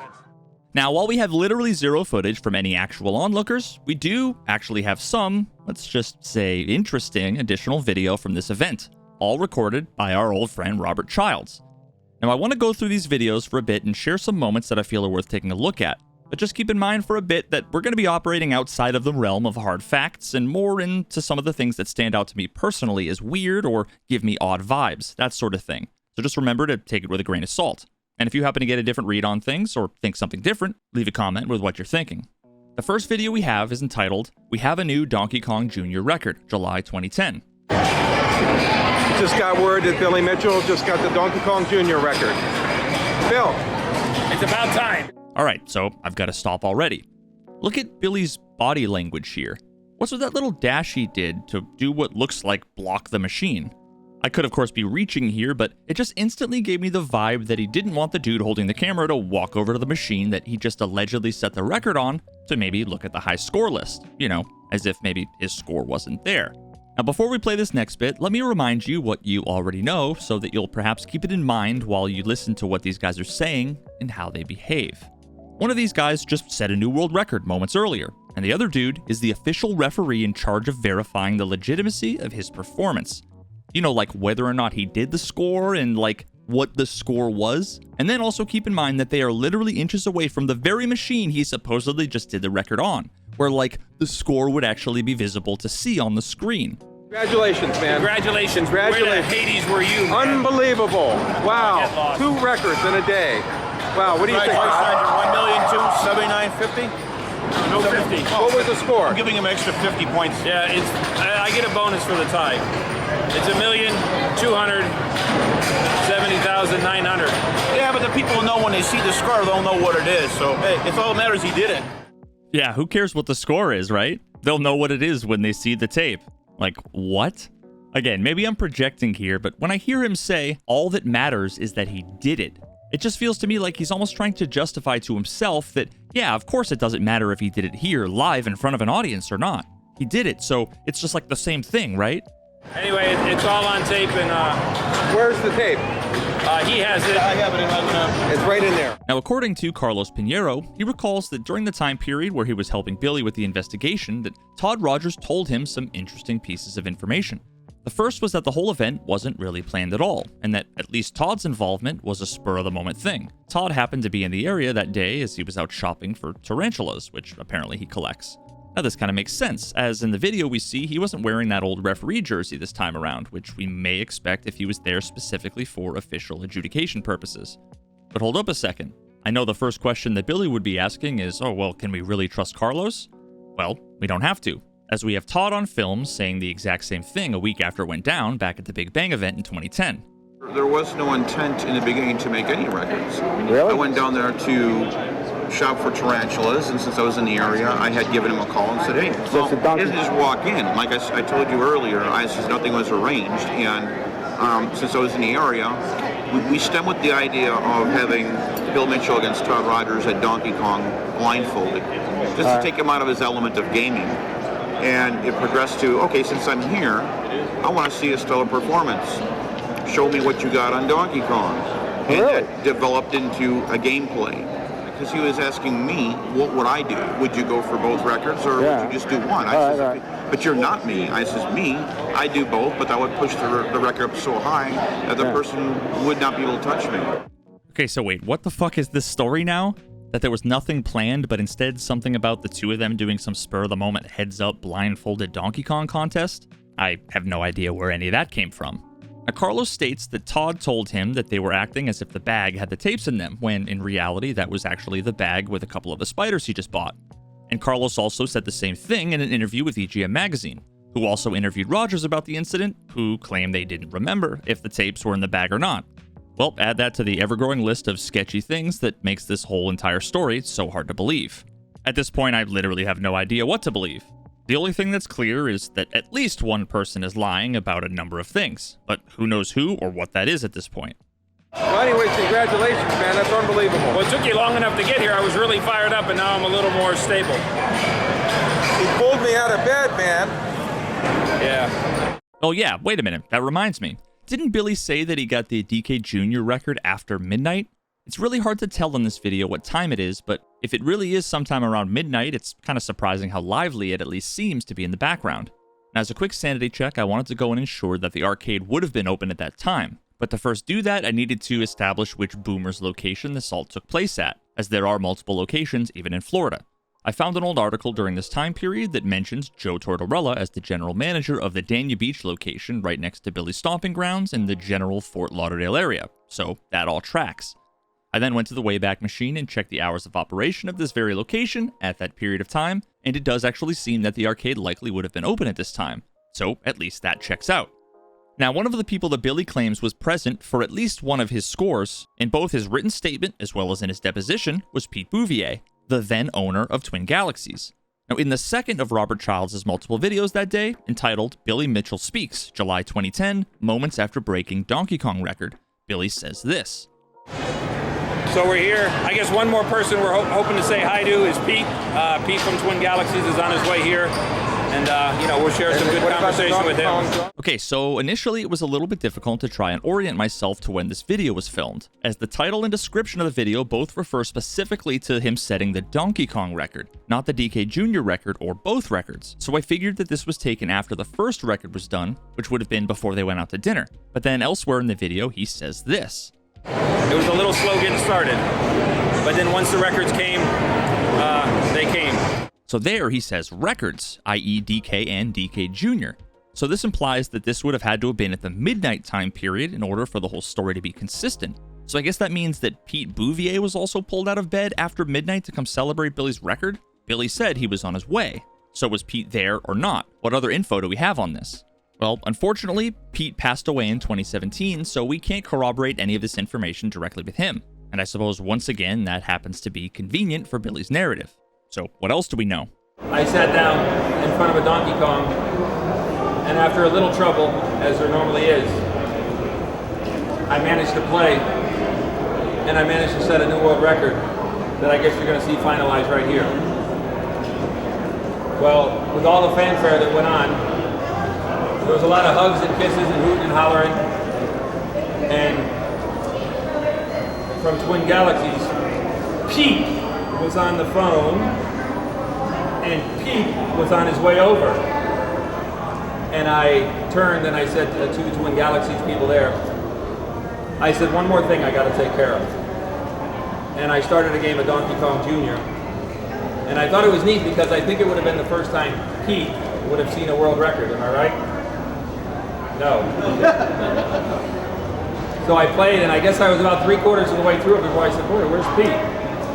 And then Todd said, oh, he's not going to be able to make it. So wait a minute. A week later, when Billy's actually in front of Pete Bouvier himself, he tells a completely different story. Not only casually implying that he sat down at the DK Jr. machine and banged out the record on his first try right after his Donkey Kong record, but also that this whole phone call to Pete happened after the first record was done, and that he found out partway through his DK Jr. record that Pete wasn't going to make it. Just a drastically different timeline than we've heard before. But none of us hit the score we won in the first game. You play and play and play, and it just happens. So the fact of the matter is, I was playing, okay, and obviously I'm locked on the screen. So we have Twin Galaxies there. Mm-hmm. We have the gameplay. Right. We have room coverage. And when I absolutely had the good fortune, and I got the score on Donkey Kong, and I turned around, one of the people shaking my hands, one of the people patting me on the back, okay, was Pete Bouvier, the owner of Twin Galaxies. Pete Bouvier shook your hand. Very easily seen on the room shot in the tape that was created. Well, of course, years later, after Pete's passed away, now that he's no longer able to speak up for himself to avoid getting roped into Billy's little fairy tale narrative, all of a sudden he went from being on the phone, on the way to the venue to show up late, then unfortunately unable to make it, to now suddenly being there when it happened to shake his hand and pat him on the back. Something that, of course, would be incredibly easy to corroborate had any of the external footage that Billy playing the game at Boomers that night that he claims to exist actually exist. Now, I'm sure Billy has some Ocean's 11 starring Dwayne Richards and Roy Schilt level explanation for how the tapes managed to unexist themselves, but something tells me that if those recordings were taken at all, the tapes probably never made it out of Todd Rogers' tarantula bag. Now, believe it or not, the whole thing gets even more complicated with additional interviews that were done as a part of the same EGM piece I mentioned earlier. Recall that Josh Hauslander, one of the TG staff members debating whether or not to watch the footage of Billy's tapes in that hotel room or wherever it was, stated that nobody took issue with accepting the score. Now, this is contradicted by statements from multiple people. The first was David Nelson, the Twin Galaxies chief referee at the time, who recalls some disagreement about whether or not the scores should be accepted, questioning the impartiality of Billy's choice of referee. Quote, "When someone is going to set a world record of this caliber, really the procedure should be to contact Twin Galaxies, tell them of your intention, and we'll work out how to get a referee to you to witness it, and the referee will be one of our choosing." Billy went ahead and selected his own referee to witness the score, and he did it in secret without anybody's knowledge. It was a very difficult decision because none of us liked the circumstances, but the decision came down to, we'll accept the score. Now, apparently Nelson also had what was referred to as a tense conversation with Billy and Steve Sanders, where they apparently were pressuring him to accept the score in such a way that at one point even came off as having a rather threatening tone to it. Sanders allegedly also said, "Hey Dave, do the right thing," to which Nelson commented that anybody who comes to you and says, "do the right thing," they don't mean do the right thing, they mean do the right thing for them. Now, Patrick Scott Patterson, the assistant chief referee at the time, corroborated many of Nelson's claims, echoing that there were referees, including himself, who were not comfortable with accepting the scores. According to this piece, Todd Rogers stated, quote, "with absolute certainty that he gave both of the Boomers tapes to Nelson, who denies ever receiving them from Rogers despite his repeated requests to turn them over." Okay, so there are a few more remaining things to point out in the last few moments of this second video. First, we see what appears to be a laptop. Now that's interesting because during Carlos's testing, he was told by Robert Childs that he had the same setup that Billy had for his Boomers score, including the same laptop and capture card. The original device we used was this. We've been able to find all the devices, which is a GigaWare with a composite in, using and running on the same software. The converter, we actually even have here the receipt in 2003. And that was how the direct setup and recording was done. Now, despite Childs denying remembering what the setup was in his sworn testimony, Pinheiro was told by Childs that the setup that they had put together in arcade game sales for testing out the claims against Billy were the same as what they had in the Boomer score. And interestingly enough, because it was supposed to have been directly recorded to a laptop at this time, rather than to a VCR like the previous tapes were claimed to have been, it wouldn't actually make any sense at all that they would have VHS tapes of those performances at Boomers at this point. A VCR simply wasn't a part of this recording setup. So where did they get these tapes from? Finally, at the tail end of this clip, when Childs shows himself to the camera, we see this. Now, I don't know about you, but those look either like doors or windows to me, with a bunch of daylight pouring through. And thanks to an anonymous source who provided some reference images to Ursat's Cats, the author behind PerfectPacman.com, we now know that these are in fact external doors at the arcade. So once again, the entire midnight timeline makes absolutely no sense, and is further destroyed by a series of text messages uncovered between Robert Childs and his friend Brett Cirque, where Childs told him before the weekend that the Boomer event even occurred, quote, Billy to take the DK and DK Jr. record back on Saturday at Grand Prix. And then on that day, he sent another message at 7:24 p.m. Eastern, quote, Billy took back both records today. Now this is further corroborated by a tweet just 3 minutes later by Brett himself that reads, breaking, Billy Mitchell takes back both Donkey Kong and DK Jr. records today. Now I made sure to double and triple check the timestamp on this tweet to avoid any kind of time zone mishaps. But again, unless they got a hold of Dwayne Richards' time machine, none of this timeline makes any sense whatsoever. That brings us to the last massive issue with the Boomer story that Billy and his friends have tried to feed us, and that comes from Childs' final of the 3 videos, known as the infamous board swap video. In this video, we see both Billy and Robert Childs both taking part in the laughable charade that is them pretending to be swapping out the Donkey Kong PCB for the DK Jr. PCB, allegedly in between Billy doing both of his records, but in reality, it was all staged. In fact, the board that Childs was shown removing from the cabinet was the same exact board he was seen moments later, after a clever camera angle shift, to then be installing back into the cabinet. Now, interestingly enough, this board swap video was the impetus behind the original Jeremy Young post, the one that basically sat for months, ignored, with nobody acting upon it, until of course Jeremy Young was able to provide the video analysis evidence proving that it was done using MAME. So we've come full circle. Now, this whole board swap incident was later admitted on multiple occasions to have been a sham, including in Billy's deposition testimony, although every time Billy downplays it as simply being a stupid stunt solely for Child's YouTube channel to get clicks, with Billy fervently denying that it was in any way intended to lend any amount of credibility to the legitimacy of his scores. It's not different. You want the truth? I'll give you the truth. You stop. I got the whole story. Okay, tell me the story. We finished. We ate. Yeah. An hour later, he goes, I want to put this on my YouTube channel. Okay. And everybody went back over to the game, and he took out a board, and he put a board in, and he's too lazy to grab the other board, and he did it for his YouTube channel. He's an idiot. So the one score that would have been there in 2018 would have been 1,062,000. And that's your boomer score? Yes. Is this the incident where the fake board swap video occurred? Afterwards, it occurred, yes. What do you mean afterwards? Afterwards. So there was a fake board swap video? Long, not by me, but long afterwards, after the game was over. Robert Childs pretended to swap boards? He did. The reason for there not being any recording equipment visible at the time, and for clearly swapping out a DK Jr. board with the same DK Jr. board, while trying to pass it off as something different, with Billy happy to once again lie to the camera for entertainment purposes, playing along quite convincingly, was simply because they had already packed everything up in Child's car and he was too lazy to go and retrieve it, at least allegedly. Note that all three of these boomer videos were posted by Robert Childs on August 7th, the same day as the Big Bang event, which would have been exactly the same period of time that all of that drama was beginning to ensue surrounding whether or not the Twin Galaxies judges were going to accept his score. Curious timing indeed. So where does all of this leave us? Well, honestly, the only thing I believe is that the machine was probably legitimate. But if, when, and what Billy played, as well as any scores he claims to have earned, are in serious doubt based on all of the contradictory testimony from all of Billy and his pals. Even if we assume that they're either being morons or they're extremely forgetful, rather than simply fabricating the entire thing completely out of whole cloth, which one could argue is what the evidence suggests, and even ignoring the fact that Billy's own footage that he's standing in front of live clearly shows that it was generated on emulator rather than legitimate arcade, there's just no way it's remotely reasonable to assume that what they claim to have happened, happened. And that's basically it, folks. As far as I can tell, that's all of the evidence that substantiates the claim that Billy did those scores on legitimate, authentic, unmodified Donkey Kong arcade machines, live in front of large crowds of people. In my humble opinion, it's not even remotely close to meeting any semblance of the burden of proof to overcome the immense mountain of evidence that's completely and utterly damning to all of his claims. Were any of the witness statements compelling for you? I'm genuinely interested to hear what you guys think. At the end of the day, nobody other than Billy knows what happened. Now, if you'll allow, I'd like to speak candidly for a moment.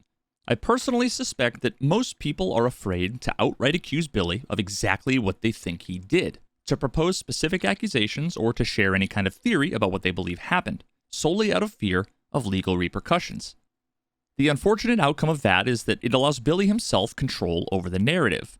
When people feel the need to walk on eggshells when discussing what they think went down, they tend to speak vaguely and hesitate to say what it is they actually believe occurred. And that has the unfortunate side effect of allowing Billy the opportunity to fill in the blanks that are the ambiguities of the accusations, letting him have free reign in constructing whatever straw man he feels like tearing down.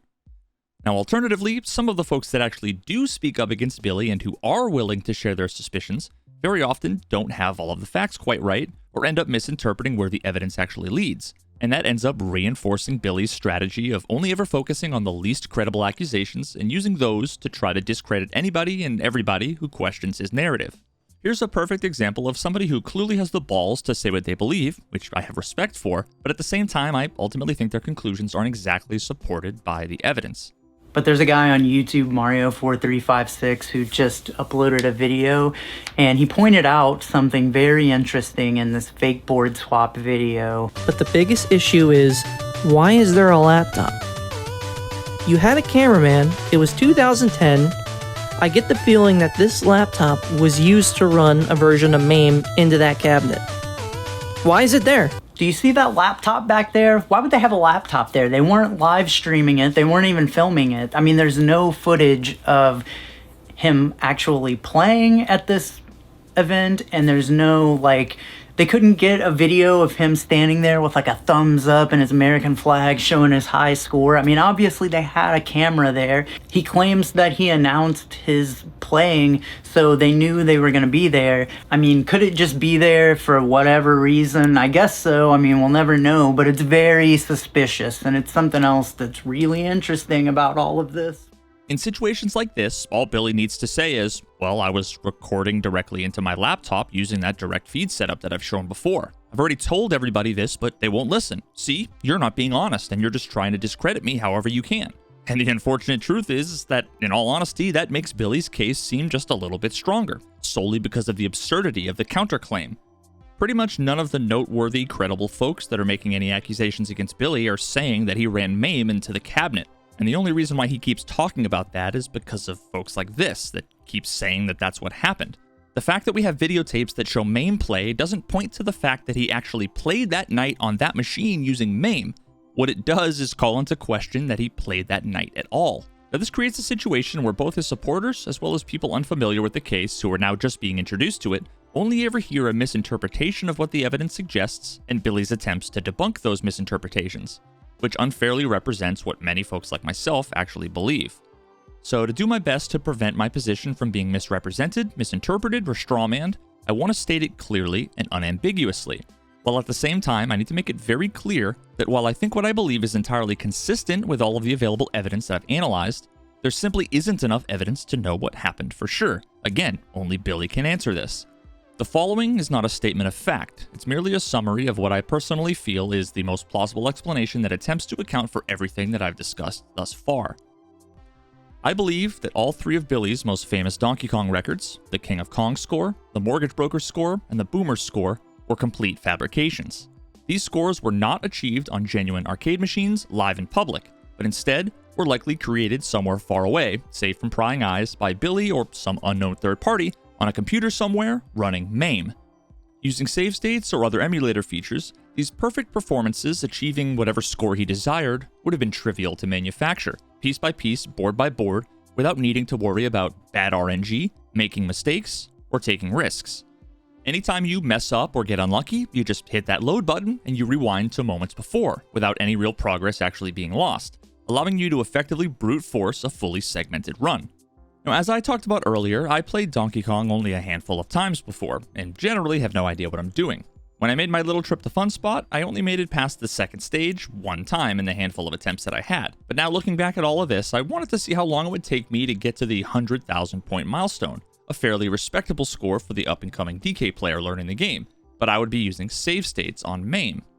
And pretty much right away, it became painfully obvious that the use of save states like this completely and utterly trivializes the game.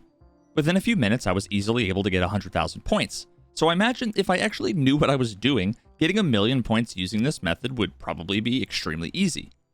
And once you're done, the entire thing gets saved as an IMP file, which can then be loaded back into MAME and replayed in real time, at which point it could have easily been recorded to a VHS tape, with no one the wiser. He could effectively create these tapes whenever he wanted, effectively on demand with almost no lead time, hold on to them for as long as he needed to be used whenever made the most sense strategically. During the filming of King of Kong, when it was clear that Steve Wiebe was the real deal, traveling across the country, performing live under pressure at the highest level, not only removing the spotlight from Billy, but going so far as to make him look bad, because he was too cowardly to actually compete himself, in what was likely a desperate attempt to save face, this would have been a perfect time to release his first tape. Now, of course, this left Billy in a bit of a pickle. He wanted to have his cake and eat it too. He wanted the recognition of this quote-unquote achievement, to be given all of the respect and praise for the accomplishment, while at the same time avoiding any criticisms related to it not being a live score performance, because he's of course the guy incessantly bragging about doing scores live. In a shameless attempt to have it both ways, he relentlessly denies that score ever being an official score submission, claiming it was merely for entertainment purposes only, and therefore that should make him immune to the obvious accusations of hypocrisy. This could also arguably be seen as an attempt to remove that score from any scrutiny that would come as a result of the allegations against him, as if the tape not being an official submission would somehow make the proof that the tape was cheated irrelevant. There are, of course, a few problems with this narrative. In The King of Kong, we saw this. Okay, so let me ask you this, because I want to make sure that I'm understanding what you're getting at. Are you officially submitting the score? So I think it's an acceptable score. Let me go see if I can put that on the website, okay? Now, we never actually hear what Billy's answer was to the initial question of whether or not he was officially submitting that score. Although, in a 2007 MTV interview, Walter Day stated that Billy's answer was yep. And then, in 2008, just a year later, in a forum post attempting to address some of the concerns people were having about the score being accepted, including an apology to Steve Wiebe for how shitty the whole thing was towards him, Day confirms what he said in the MTV interview, saying, quote, Billy requested recognition for the score over the phone, asking that it be viewed as an official submission as shown in the movie. Billy also personally commissioned posters commemorating the score, referring to himself as the Donkey Kong World Champion for this achievement. Now, I don't know about you, but so far it seems a lot like Billy really did want this score to be accepted. Not to mention that at no point did Billy himself personally request to have the score taken down. Although years later, when the dispute happened, it was clear that Walter Day and Billy Mitchell would begin to attempt to rewrite history. In his 2019 evidence package, Billy and Walter conveniently contradict everything we've just heard. In Day's statement, he states, during this time, Billy Mitchell made it very clear that this tape's score was for entertainment purposes only, not for submission, as he only submits live world records. However, I chose to input the score for the King of Kong's entertainment purposes, but made sure the score was removed from the database after the event was over. Now, this of course goes against what we saw in the film, what Walter Day himself said to MTV in 2007, and what he also said himself posted in his own forums in 2008. It also not only appears to co-opt the kind of language that Billy himself uses, as he only submits live world records, which leads me to believe that Billy told him exactly what to write, but also contradicts his prior claims in the testimony of Robert Merchek, who was actually the one to remove Billy's score. This whole reframing of the series of events that occurred paints everything in a totally different light than what actually happened. Oh no, we just did it for the film. It wasn't a real record. When in fact all evidence points to Billy actually wanting it on the leaderboards, but Robert Merchek took it down because the quality of the tape was unacceptable for adjudication. Now, in Billy's statement, he makes a number of claims on the subject. The first is that Billy Mitchell holds himself to a high standard. Mitchell only submits score performances at live events under proper adjudication. Mitchell has never submitted a score via videotape. Now, even if you ignore the 1047 tape and all of the evidence that that was actually him trying to get that in as a submission via tape, there's plenty of evidence to show that this claim is simply untrue. For instance, listen to this 2004 interview with Billy Mitchell and Steve Wiebe on Retro Gaming Radio at the Classic Gaming Expo. And then on the 3rd of July, I scored 1,006,600. And then Billy's came in, and he already had scored like a year ago, right? Was it? He had 1 million, but he didn't want to reveal. He was going for his ultimate score. He didn't want to put out some intermittent score. Yeah, but he's breathing down my neck. But pressure's on. When I had the 999,500, I actually talked to Billy, and he was, I don't know if you were ready to turn your tape in or you thought maybe he won't get it, and I don't know what he was thinking. So why don't you relax for a while? But take a vacation. Yes. So then I turned mine in, and then Billy turned his in. So they're both being verified now. Yeah. That seems kind of weird coming from somebody who's never submitted a tape, saying your tape has been submitted and you're now waiting for it to be verified. Now, what about this clip from not long after the documentary was released, where one of Billy's best friends answers the question about Billy's live score performances? Right here. Has Billy had any live scores in the recent past? I haven't heard of any live scores. How about yourself? The last live score I know of was Perfect Pac-Man in 1999. All right, so let me get this straight. Now Billy and Walter are saying that the 1047 score was never a score. They also claim that this is backed up by video evidence that, of course, they haven't presented. Fine. Now, after Billy had sued Guinness World Records for the removal of his scores, while Guinness was likely trying to settle to avoid the headaches and costs of a silly lawsuit they didn't care about, in one of their initial settlement letters, they offered to reinstate 4 of Billy's scores, excluding the 1047 score from that list, which should of course have been fine with Billy, considering he never intended it as an official record in the first place, right? Well, Billy's lawyers refused, requiring that his 1047 be included as they were quote-unquote previously recognized. Now, historically, Guinness deferred to Twin Galaxies as the de facto authority on video game high scores, so why would Guinness have recognized Billy's 1047 if Twin Galaxies didn't? Once again, this is Billy trying to have it both ways. But what about the letter that Day sent to Guinness World Records after they stripped Billy of all of his scores, where he formally requested they reinstate all of his records, including the 1047 score, which was recognized as the first million-point game, and had been included in the 2007 edition of the book in a list of 30 greatest video arcade game scores of all time, as selected by Twin Galaxies. You gotta love how in the lawsuit against Twin Galaxies, they're trying to argue that the score was never intended to be an official score, so it shouldn't have been a part of the dispute process, while simultaneously they're telling another party in a completely separate lawsuit that that same score needs to be reinstated as an official record. Which is it, Billy?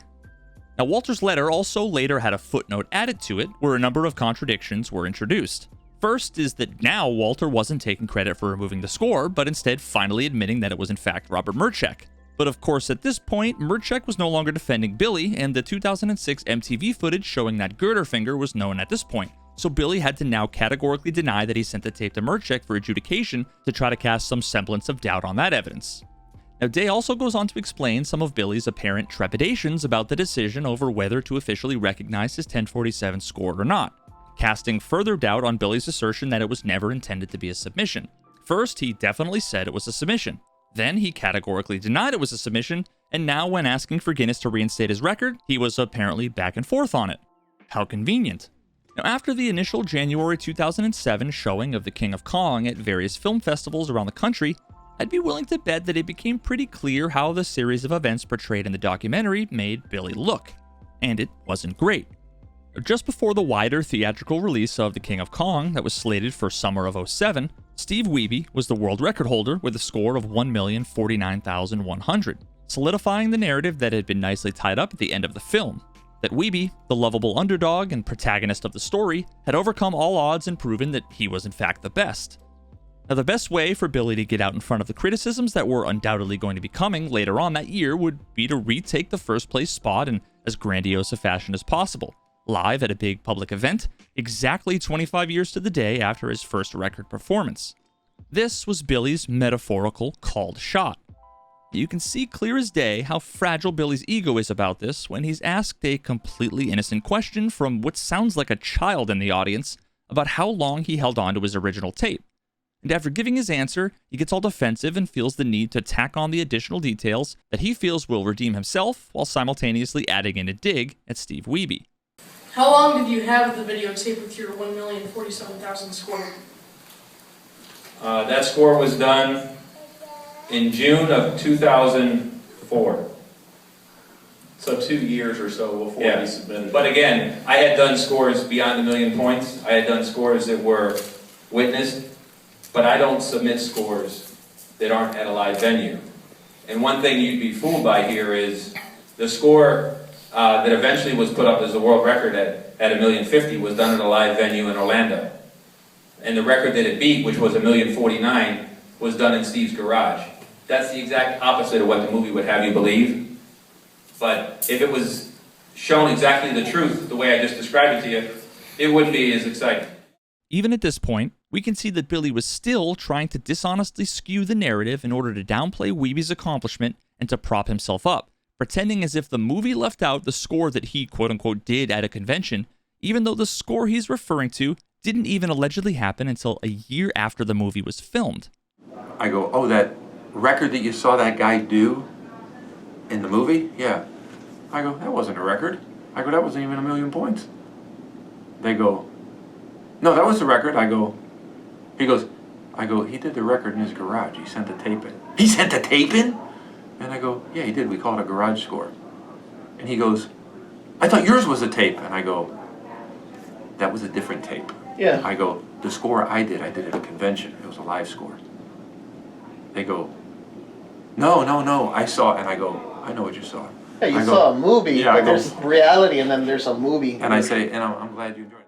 Despite the dishonesty in these responses, it's also easy to forget the simple fact that Billy lived down the road from all his little Twin Galaxies minions that would show up whenever he wanted to summon them to unquestioningly sign off on whatever scores he wanted them to. Steve lived 3,000 miles away on the opposite side of the country, This whole "I don't submit tapes" nonsense is an arbitrary self-imposed standard. There was nothing wrong at the time with submitting videotape scores, and Billy knows that. Nobody was upset with Billy because he submitted a tape. It was that he was a giant fucking blatant hypocrite. The vast majority of scores on the Twin Galaxies leaderboards were tapes, because that was the only way to do it at the time outside of showing up to some pre-scheduled event where Twin Galaxies was planning to be at. You know, like the ones in Florida and New Hampshire that Steve flew to in the movie and actually performed at, while Billy was back home sitting on his couch getting score updates from his minions. Billy can't hide behind deceptive editing or all that entertainment purposes nonsense. On this very basic fact, it's clear. Billy never put his money where his mouth was, and Steve did. And Billy's been desperately scrambling to save face ever since. The anxiety that we saw in that first clip and the arrogance we see in the second, clear as day, is exactly why Billy needed a new high score and why it needed to be done in some epic, noteworthy way. He needed something to allow him to take back control over the narrative, to eliminate any doubt that he was the best. In 2007, before the movie came out, I wanted to screw things up for the movie. I mean, it's a cynical thing, I'm just being honest with you. And I had a disliking for Sun, and I wanted to screw it up for him. And it was coming up on the 25th anniversary of when I did the very first kill screen back in the 80s.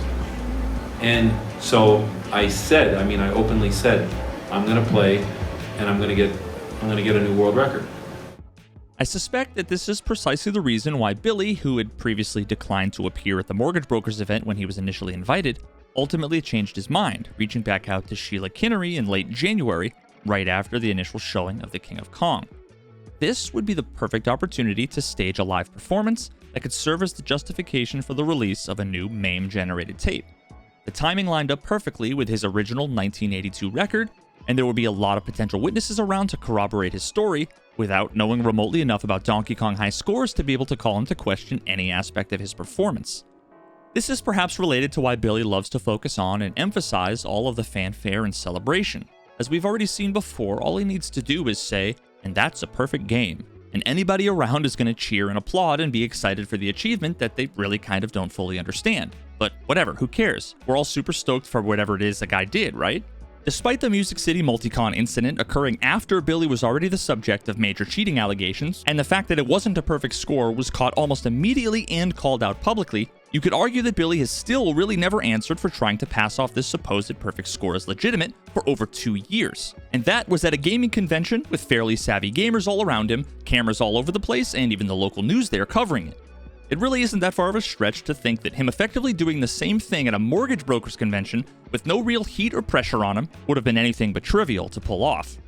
Let's assume he took a few days to put together the 1050 tape in his basement and brought it with him to the mortgage brokers convention. Imagine what would typically happen during one of these high score performances. A few hours go by, you start to get up there in points, the hype begins to build, Brian Koo frantically runs around telling everybody a Donkey Kong kill screen is coming up. The crowd begins to form, eyes trained on the screen, excited for that moment when the achievement finally occurs. Now imagine you have a tape that you want to pretend you created at the event. You need all that fanfare, but you don't want all that attention, because of course you aren't actually going to be playing to achieve the score. Would you want it to happen around 1 or 2 o'clock when the most people are around and all eyes are on you? No, you'd want to do it when the fewest number of people were around. Hell, all you need to do is play for 10 or 15 minutes, score 50,000 points because Donkey Kong doesn't show a millions digit on the score, so to any layman it would be indistinguishable from 1,050,000 points, exclaim you just got a new world record, stand up from the machine and turn around and start shaking hands, hugging people, all that fanfare and celebration that puts the focus on you instead of on the machine that you didn't actually just get a score on. Now this lines up with his own witness's sworn testimony under oath, that she was disappointed when he was done with his performance, 10 or 15 minutes into the day, before any hype could have been generated or a meaningful number of people were there to witness it, before Billy would have been able to actually finish a single game, let alone claim to have done 2 attempts, the second of which should have taken nearly 3 hours to do if he was telling the truth. Instead, the day starts off early, you see some folks walking around the convention, Billy looks both ways to ensure that Dwayne hasn't emerged from his time machine with a camera to catch him in the act, and boom, he can start celebrating. All of a sudden, he's got a handful of witnesses that would all testify to the fanfare without ever actually stating they literally witnessed him get the score. All he needs to do is then go through the charade of having the board shipped from Nintendo, installed by a third party, padlocked into the cabinet so as to be tamper-proof, whisked away into a secure location after the record was done, and have the board shipped back to Nintendo for verification. Even more of the air of legitimacy has been established. The hardware was verified. How could I be lying? Remember, Billy was very clearly concerned about the optics over the legitimacy of the score, right? Hence all of those precautions? Well, then why wouldn't he retain his own copies of the most compelling, obvious, and relevant evidence for the performance? The tapes that he claims of cameras on tripods showing room shots and his gameplay. If he retained his own copy, he wouldn't then be able to point to someone else in the future to say they either lost or manipulated the tapes, which conveniently seems to happen every time. It's the perfect series of events that gives his story an air of legitimacy, adds a bunch of plausible deniability, without actually proving anything. Now fast forward to 2010, a few weeks before the inauguration of the International Video Game Hall of Fame in Ottumwa, Iowa, the home of that 1982 Life magazine shoot, and Billy Mitchell once again finds himself in second place, this time behind Donkey Kong great Hank Chen. Once again familiar setting, Billy wants to try to sneak in right before the Hall of Fame event and establish himself as the best once more. And what better way to do this than to do a repeat of his prior one-up attempt? This time surpassing Chen's score by the exact same 1,100 point margin as he previously did with Steve Wiebe. This allows him to not really have to push himself to any kind of limit, while also allowing him to further the myth that he's just so good that he can beat anybody's scores so easily, on demand, and doesn't even have to play until the end. He can just quit early to make a point because of how cool and badass he is. Once again, he fabricates some tapes and needs to stage another live event to legitimize their existence.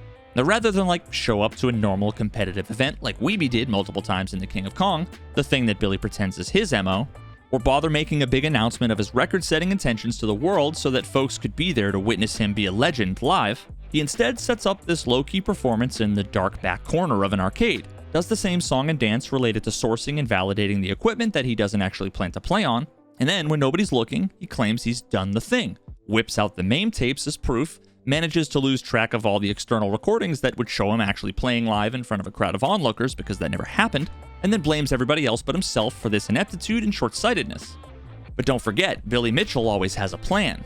He was probably ready for some pushback or controversy over this performance, so he readied a trap card, a few staged recordings made by Robert Childs that he could keep in his back pocket, where they go through the effort of pretending that he just got a record and are now swapping boards so that he can get the second record and then later pretend to be celebrating right after he gets another one.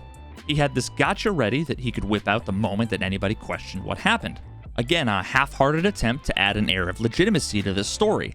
Now that might explain why these videos came out literally the day after his score announcement, when people were there questioning the legitimacy of the scores. You don't mind if I ask a question? If you were going to do this in public, why didn't you make an announcement before you had even done it? Why didn't you make a public announcement about the time and location when you were going to do it? Well, there's the answer.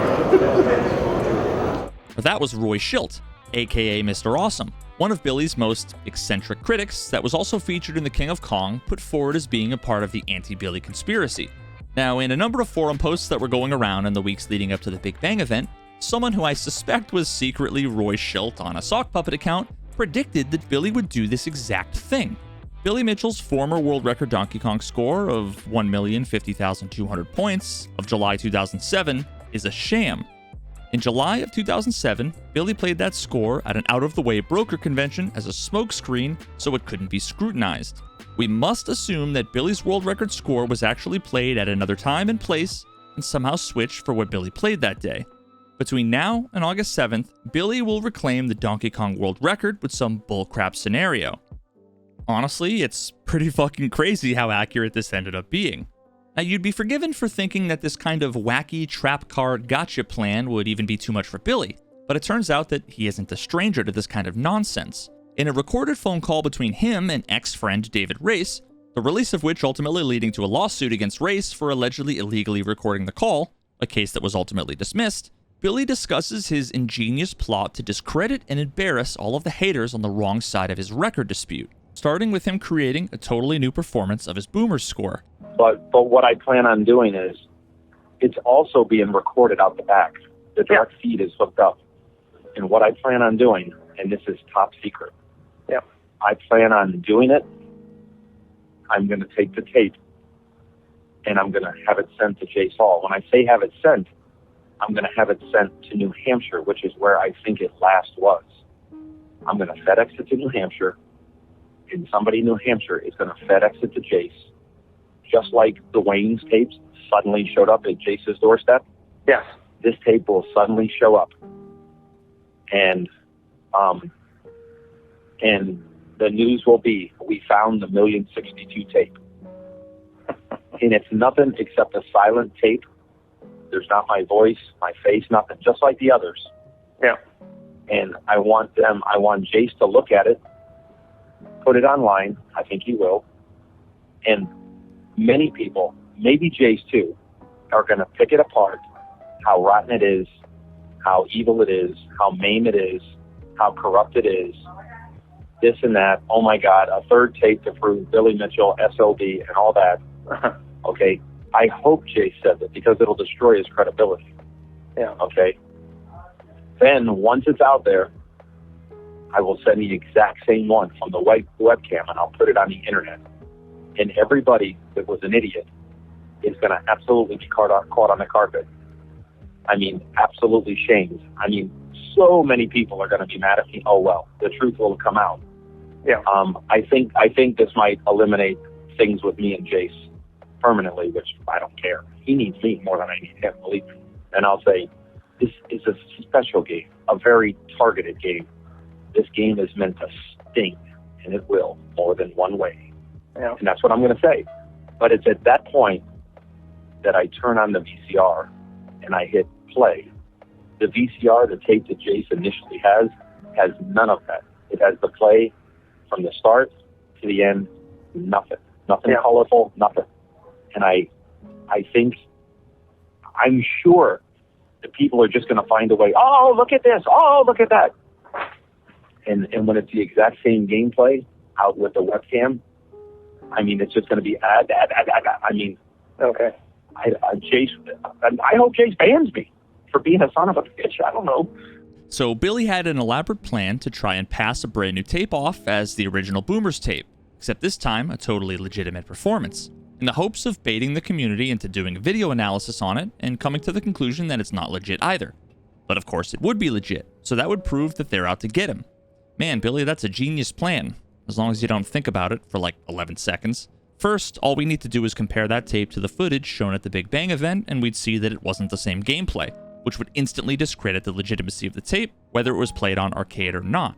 Second, even if the community was as corrupt as Billy's claiming they are, and would go so far as to lie and say that the legit gameplay looked like MAME, that doesn't discredit the original analysis on all of the other footage, which stands on its own merit, definitively proving that he cheated. Now lastly, outside of the few random trolls that would probably take the bait and would come up with some brain-dead reason for why the gameplay wasn't legit, I think the people in question who are the ones doing the real analysis, who understand what they're looking at, would come to the conclusion that this was in fact genuine arcade gameplay, even if that somehow vindicated Billy in some way. Because just as before, at the end of the day, that doesn't discredit the original analysis done on all of the other footage. In fact, in this scenario, Billy would be the only one to look like a dishonest asshole for trying to bait the community into discrediting themselves when they actually ended up showing they were in fact doing unbiased and fair analysis. But of course, this is all hypothetical. Billy may very well have figured out why this was a stupid idea, although I'd be willing to bet he simply wasn't good enough to be able to get that score legitimately in whatever time period he was hoping to, and probably just gave up. Now regardless, this goes to show you one more example of Billy's willingness to be deceptive in order to get what he wants. It should be clear to everybody watching that Billy loves the dramatic. He places a massive amount of symbolic significance on accomplishments done on certain dates or achieving certain scores relative to his opponents. Billy likes to send a message. The other ones I'll do. Not only will I do them, I'm going to do the exact score. Exact score. And just let the game die. You mean you're not going to go higher even if you can? No. Why? Because I'm Billy Mitchell. And I'm going to make a statement. All Billy really cares about are accolades, titles, and accomplishments. He wants to try and prop himself up as being a pivotal part of the history of esports, as some kind of godfather of competitive gaming. In every context, he has to paint himself as some sort of paradigm-shifting legend, totally changing the narrative and manufacturing whatever story he can to try and defend his ego. Before, he used to talk about how he only ever does scores live and never submits tapes, despite that not being true at all, but that isn't really good enough because he's already been caught in that lie. No. Now he has to take it to the next level and try to rewrite history completely, all of a sudden trying to take credit for the fact that people who do competitive high-score gaming or speedrunning on Twitch only do that live because of him. Before Billy Mitchell, everybody on Twitch was just uploading VODs, right? And once again, I liked it because it was in a public venue. Because I made this commitment to myself that each time I approach a score and I'm at home on Twitch, I would just kill it at 1 million. Because I like significant things to be done in a public venue. Yeah. But fortunately, that score came while we were there at Glitch. There had been some visitors who came to town, just fans who came to town and see. And what I didn't know when I began this, my son and a couple other people brought to my attention was, I always play live, always. I've never played on Twitch or anything that it wasn't live. And I didn't realize that when people played and they got a significant score, then they took it and they uploaded it to Twitch. I always thought it was live. So, and there are some exceptions to it, but with some people, but I always played live, and now it's very rewarding for me to know that so many other players now play live. They don't just upload score. And I like that. I like it very much. I don't think I'll ever upload a performance to Twitch. Jesus Christ, Billy. It's time to stop. This has gone too far. Next thing you're going to do, you're going to tell me that your company was the first one to sell chicken wings in Florida. We were the first ones in our area to serve chicken wings. Oh, come on, for fuck. Billy has an insanely fragile ego. Without documentaries or drama, articles, events, anywhere where he can be the center of attention, nobody really cares that much about the games he's playing or what he's doing in particular. But Billy needs to do everything he can to remain relevant and to maintain his carefully crafted image. He feels the need to hyper-focus on all of his own mediocre accomplishments and how much adoration and love he gets from everybody. Yet he's so obviously self-conscious about his public image, despite trying way too hard to come off as confident, but then gets jealous and defensive whenever anybody remotely insinuates something that he doesn't like or even speaks highly of any of his peers. Billy wishes that he was the best and wishes that everybody thought he was the best, but Billy doesn't have the skill to perform at the level he claims he can, and especially not live, on demand, and under pressure. Nobody will deny that he's good at Donkey Kong or Pac-Man, but he's also not that good, and he's definitely not as good as he thinks or as good as he wants everybody else to believe. In order to reconcile his love of being the center of attention, his fragile ego, and his lack of skill, he needed to get creative, and that ultimately led to the wholesale fabrication of the 3 record scores in question, as well as the stories and events required to explain their existence. This explanation is consistent with all of the discrepancies, the changing stories, the lack of evidence, the existence of contradictory evidence, the MAME tapes. It accounts for everything.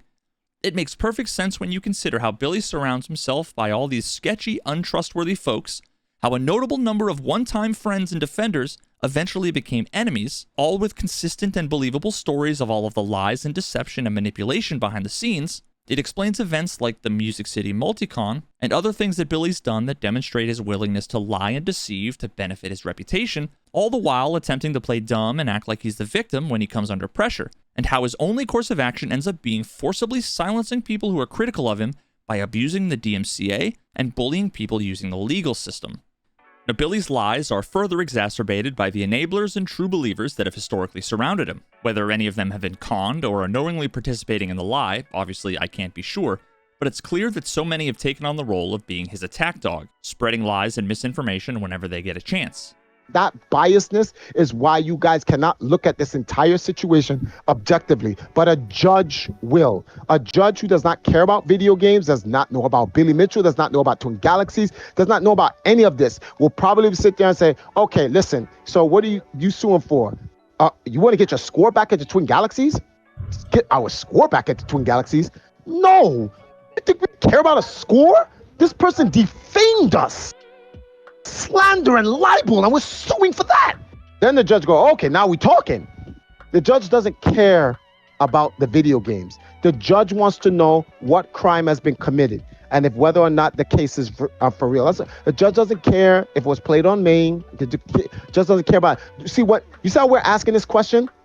Hey, Twin Galaxies, why didn't you say it was MAME in your final decision? Why didn't you call Billy a cheater in your final decision? You see how we can ask that question and Twin Galaxies can ignore answering that? When a judge asks you that question, or you're brought to the stand and that question is asked to you, you have to answer it, and you're under oath. Because the response to his nonsense rant is so basic and obvious, I have a hard time accepting he's not fully aware of the game he's playing.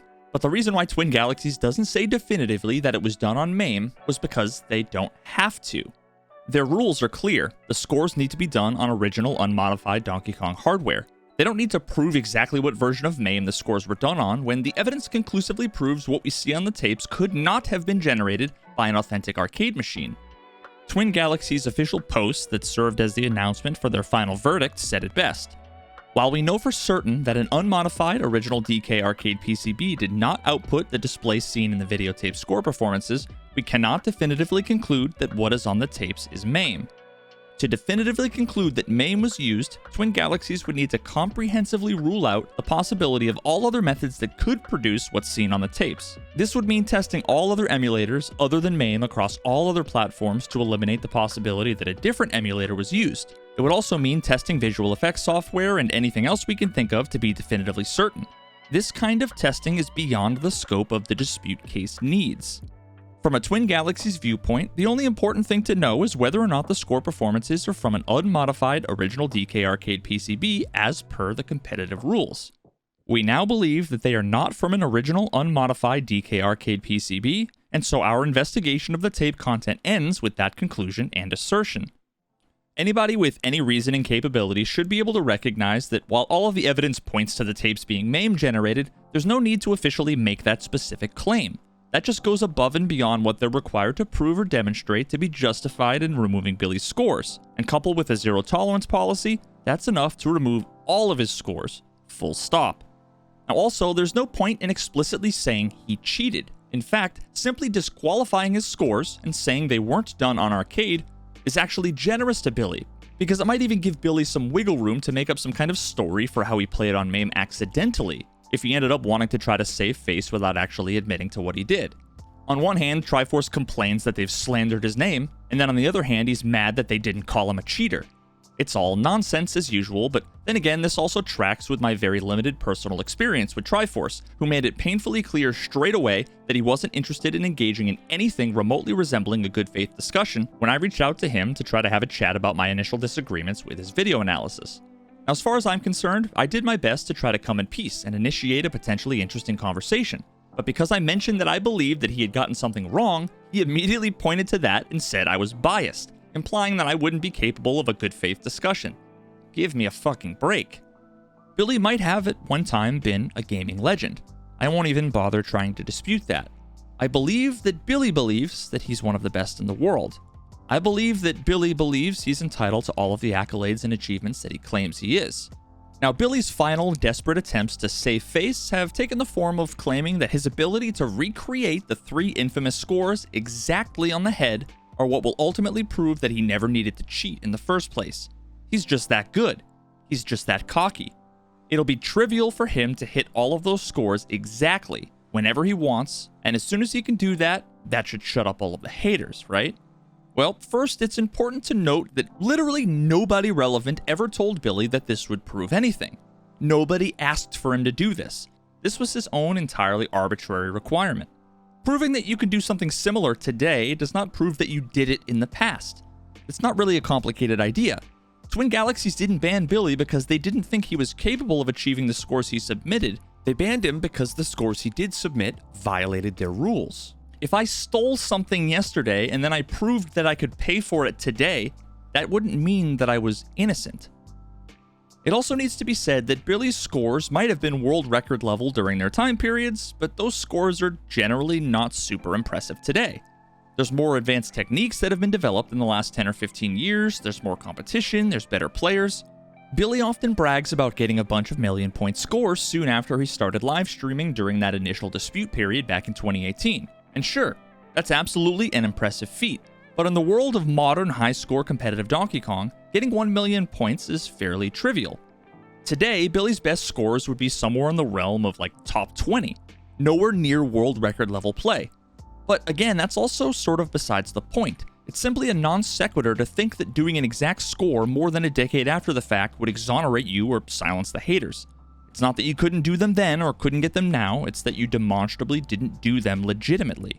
But even then, we have the 1047-200, the 1050-200, and the 1062-800 scores. Was Billy able to pull off matching these scores exactly? Well, in August of 2018, Billy was live streaming attempting to match that King of Kong score, and ended up getting 1047-500. Alright, cool, I guess. He's 300 points off. It's not quite an exact score, but whatever. In November of 2018, Billy managed to get 1,050,100, which is 100 points off. Not quite the exact score he had hoped for, but it is what it is. Now, 2 years later, in June of 2020, attempting to hit his 1062-800 score, Billy didn't even bother trying to hit it on the head exactly like he claimed he would, and instead got 1,092,100. So again, not only did him hitting these scores not actually demonstrate that he was innocent, but he also didn't hit the scores exactly on the head, which was like the whole thing he was emphasizing. It was the whole point behind demonstrating his mastery of the game, right? Ironically enough, these scores now only serve as additional examples of Billy's willingness to lie, mislead, and misdirect attention away from the true facts. He still repeatedly uses these scores as examples of how his opponents move the goalpost, despite his opponents never placing these arbitrary goalposts in the first place, and worse yet, he straight up repeatedly lies, shamelessly asserting that he did in fact actually get the exact scores when we of course know this is untrue. I said I was going to take each score in question during this process that I knew would take too long, and I said I would redo them in a public event under all the right auspices, and I would do it again. I said I would hit the score on the head. Just a little cynicism I had within me. Well, when my son set up Twitch, in the first month I hit 1 million point scores within 1 week, something that people said I never did, and I did 3 in a week. Then at a live event, I hit an exact score and killed it. Another live event, I hit an exact score and killed it. After a short bit, I hit a score. I hit a score. I go, man, that's 3 in 1 week. And I go, wait a minute. In the 36-year career, there were 3 of them that they said I didn't get. And I thought, wow, that's cool. I did 3 in a week. Well, then the narrative changed. Well, he did play real good. He did get the score, but he didn't get that score. Well, then at the live event there at the Indie Fringe, I hit the score. When I got back home, again, the live event, I hit the score. So you might say playing and doing a little bit of cynicism back at people, that helped occupy that time period of gathering, which is so frustrating. When the question came up last July, and we started streaming on Twitch, I did 1 million points 3 times in a single week. I mean, where was this guy? He's just on a gossip train. Then I went to a major event in Indianapolis, and I matched the high score I had that they were crying about, and I killed it on the high score. I didn't even go higher, just to be arrogant, yeah. Then I went to another event, and I got another score that they were questioning, and I killed it at that score. I could have went higher just to be arrogant.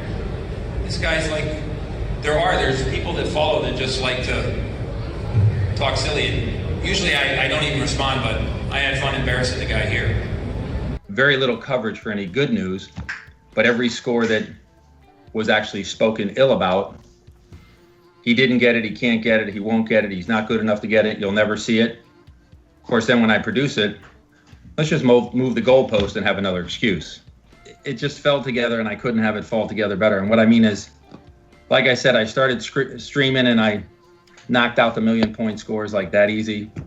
And then I hit the other scores, I hit them like exactly on the head.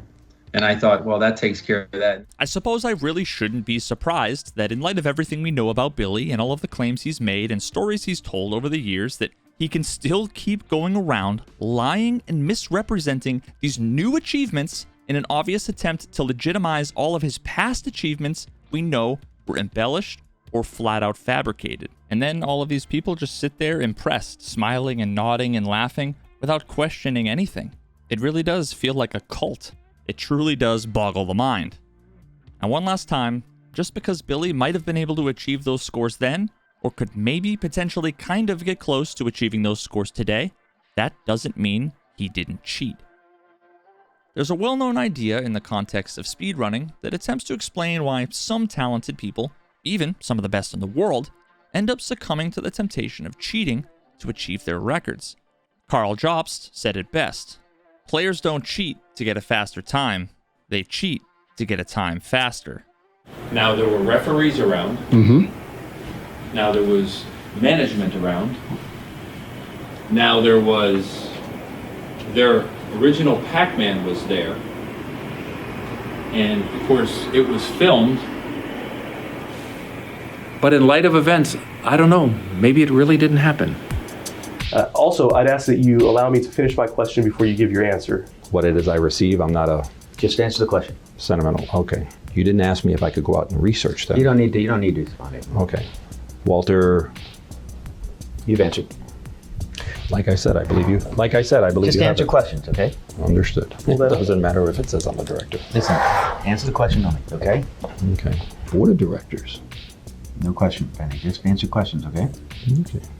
Except they would want my support. Don't. Just answer the question. Don't speculate. I'd imagine that's why he brought it. Don't speculate. If you don't know, you don't know. You've answered. It was a Photoshop picture. You've answered.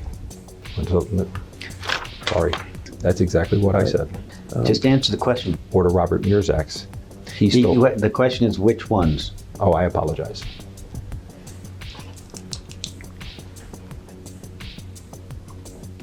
Well, I haven't scrolled through them at this moment. Yes but or no? I believe so. Yes or no?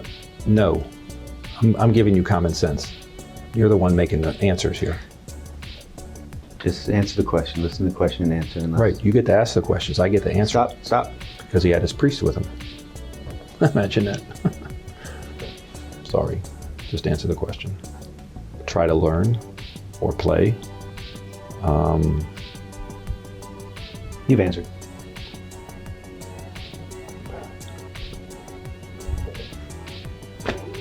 If I told you how it was installed. Answer it. That's a yes or no question. I don't know. So you've never seen... I'm trying to be honest with you. You're doing a really good job here. Answer the question. Well, how many people have I... Answer the question. He's asking for a number. I have to ask you. It means they're affiliated.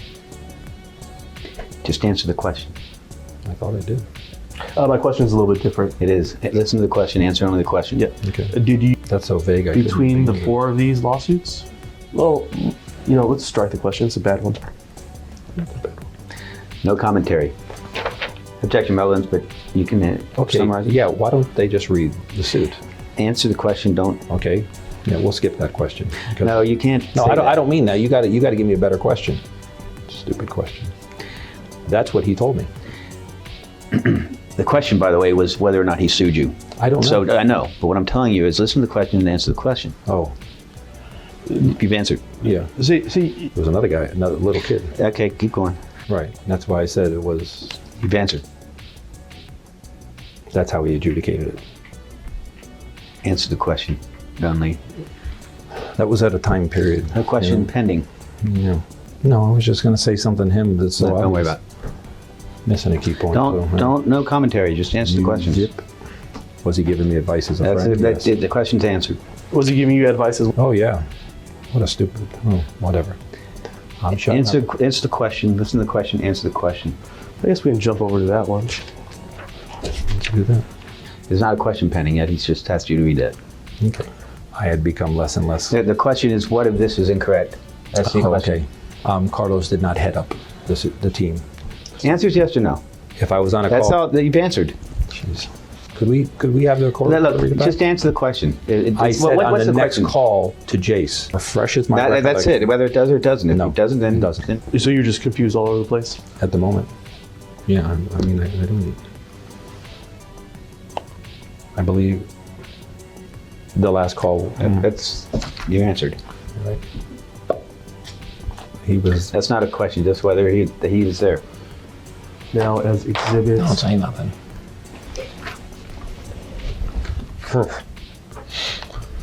What I'm telling you is. you've answered. Okay. Oh, you didn't understand it the first time. No.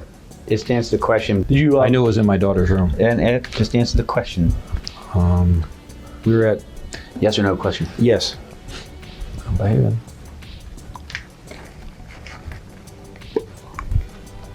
From the hot sauce? You didn't say that. Okay, let's start. Not at all. Let's start with the hot This is sauce. very misleading. Maybe you should repeat the questions. Look.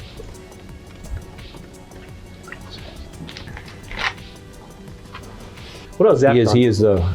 No question pending. Okay. I don't talk to anyone, period. No question pending. So the question is, what evidence is there, aside from what you've spoken about with your attorney? Besides common sense, again, they were to Sean. Right. No, you get Strained nothing. relationship, right? Oh, are you answering the question now? No, I'm asking you. Well, then the answer is no. It's not a strained relationship? That's what I said. Okay, could I clarify? No. And then it hit the brakes. He just asked me what it's about, so you said it was about There was no interest, not enough. yes or no question. No, people don't talk to me. It's a yes or no question, Bill. No. Zip. None. Zero. Zero. That's funny. It's a trick question. I'm not answering. What You know, else against the advice of counsel, that's a dumb question, but I'll answer it. Yeah, what is this, man? You're like a screwball. Wait. No, I'm asking you. You're not a psychiatrist. I'm not. I'm asking Answer the question. Just yes Yes, or no. of course Yes or I no. am. And she was there with a doctor, and they said it is completely stress related. That was not the question. Oh, Are you taking any medication because of your stress? no, What about because of your depression? no, What about because of your anxiety? no, What about because of your embarrassment? no, Have you treated with a psychologist? no, How about with a psychiatrist? no. Seeing a priest. I can't see why. Yes or no. Zip. Just answer the question yes or no if it's a yes or no question, okay? It's So- social media. So a It's TV not station. real. Don't.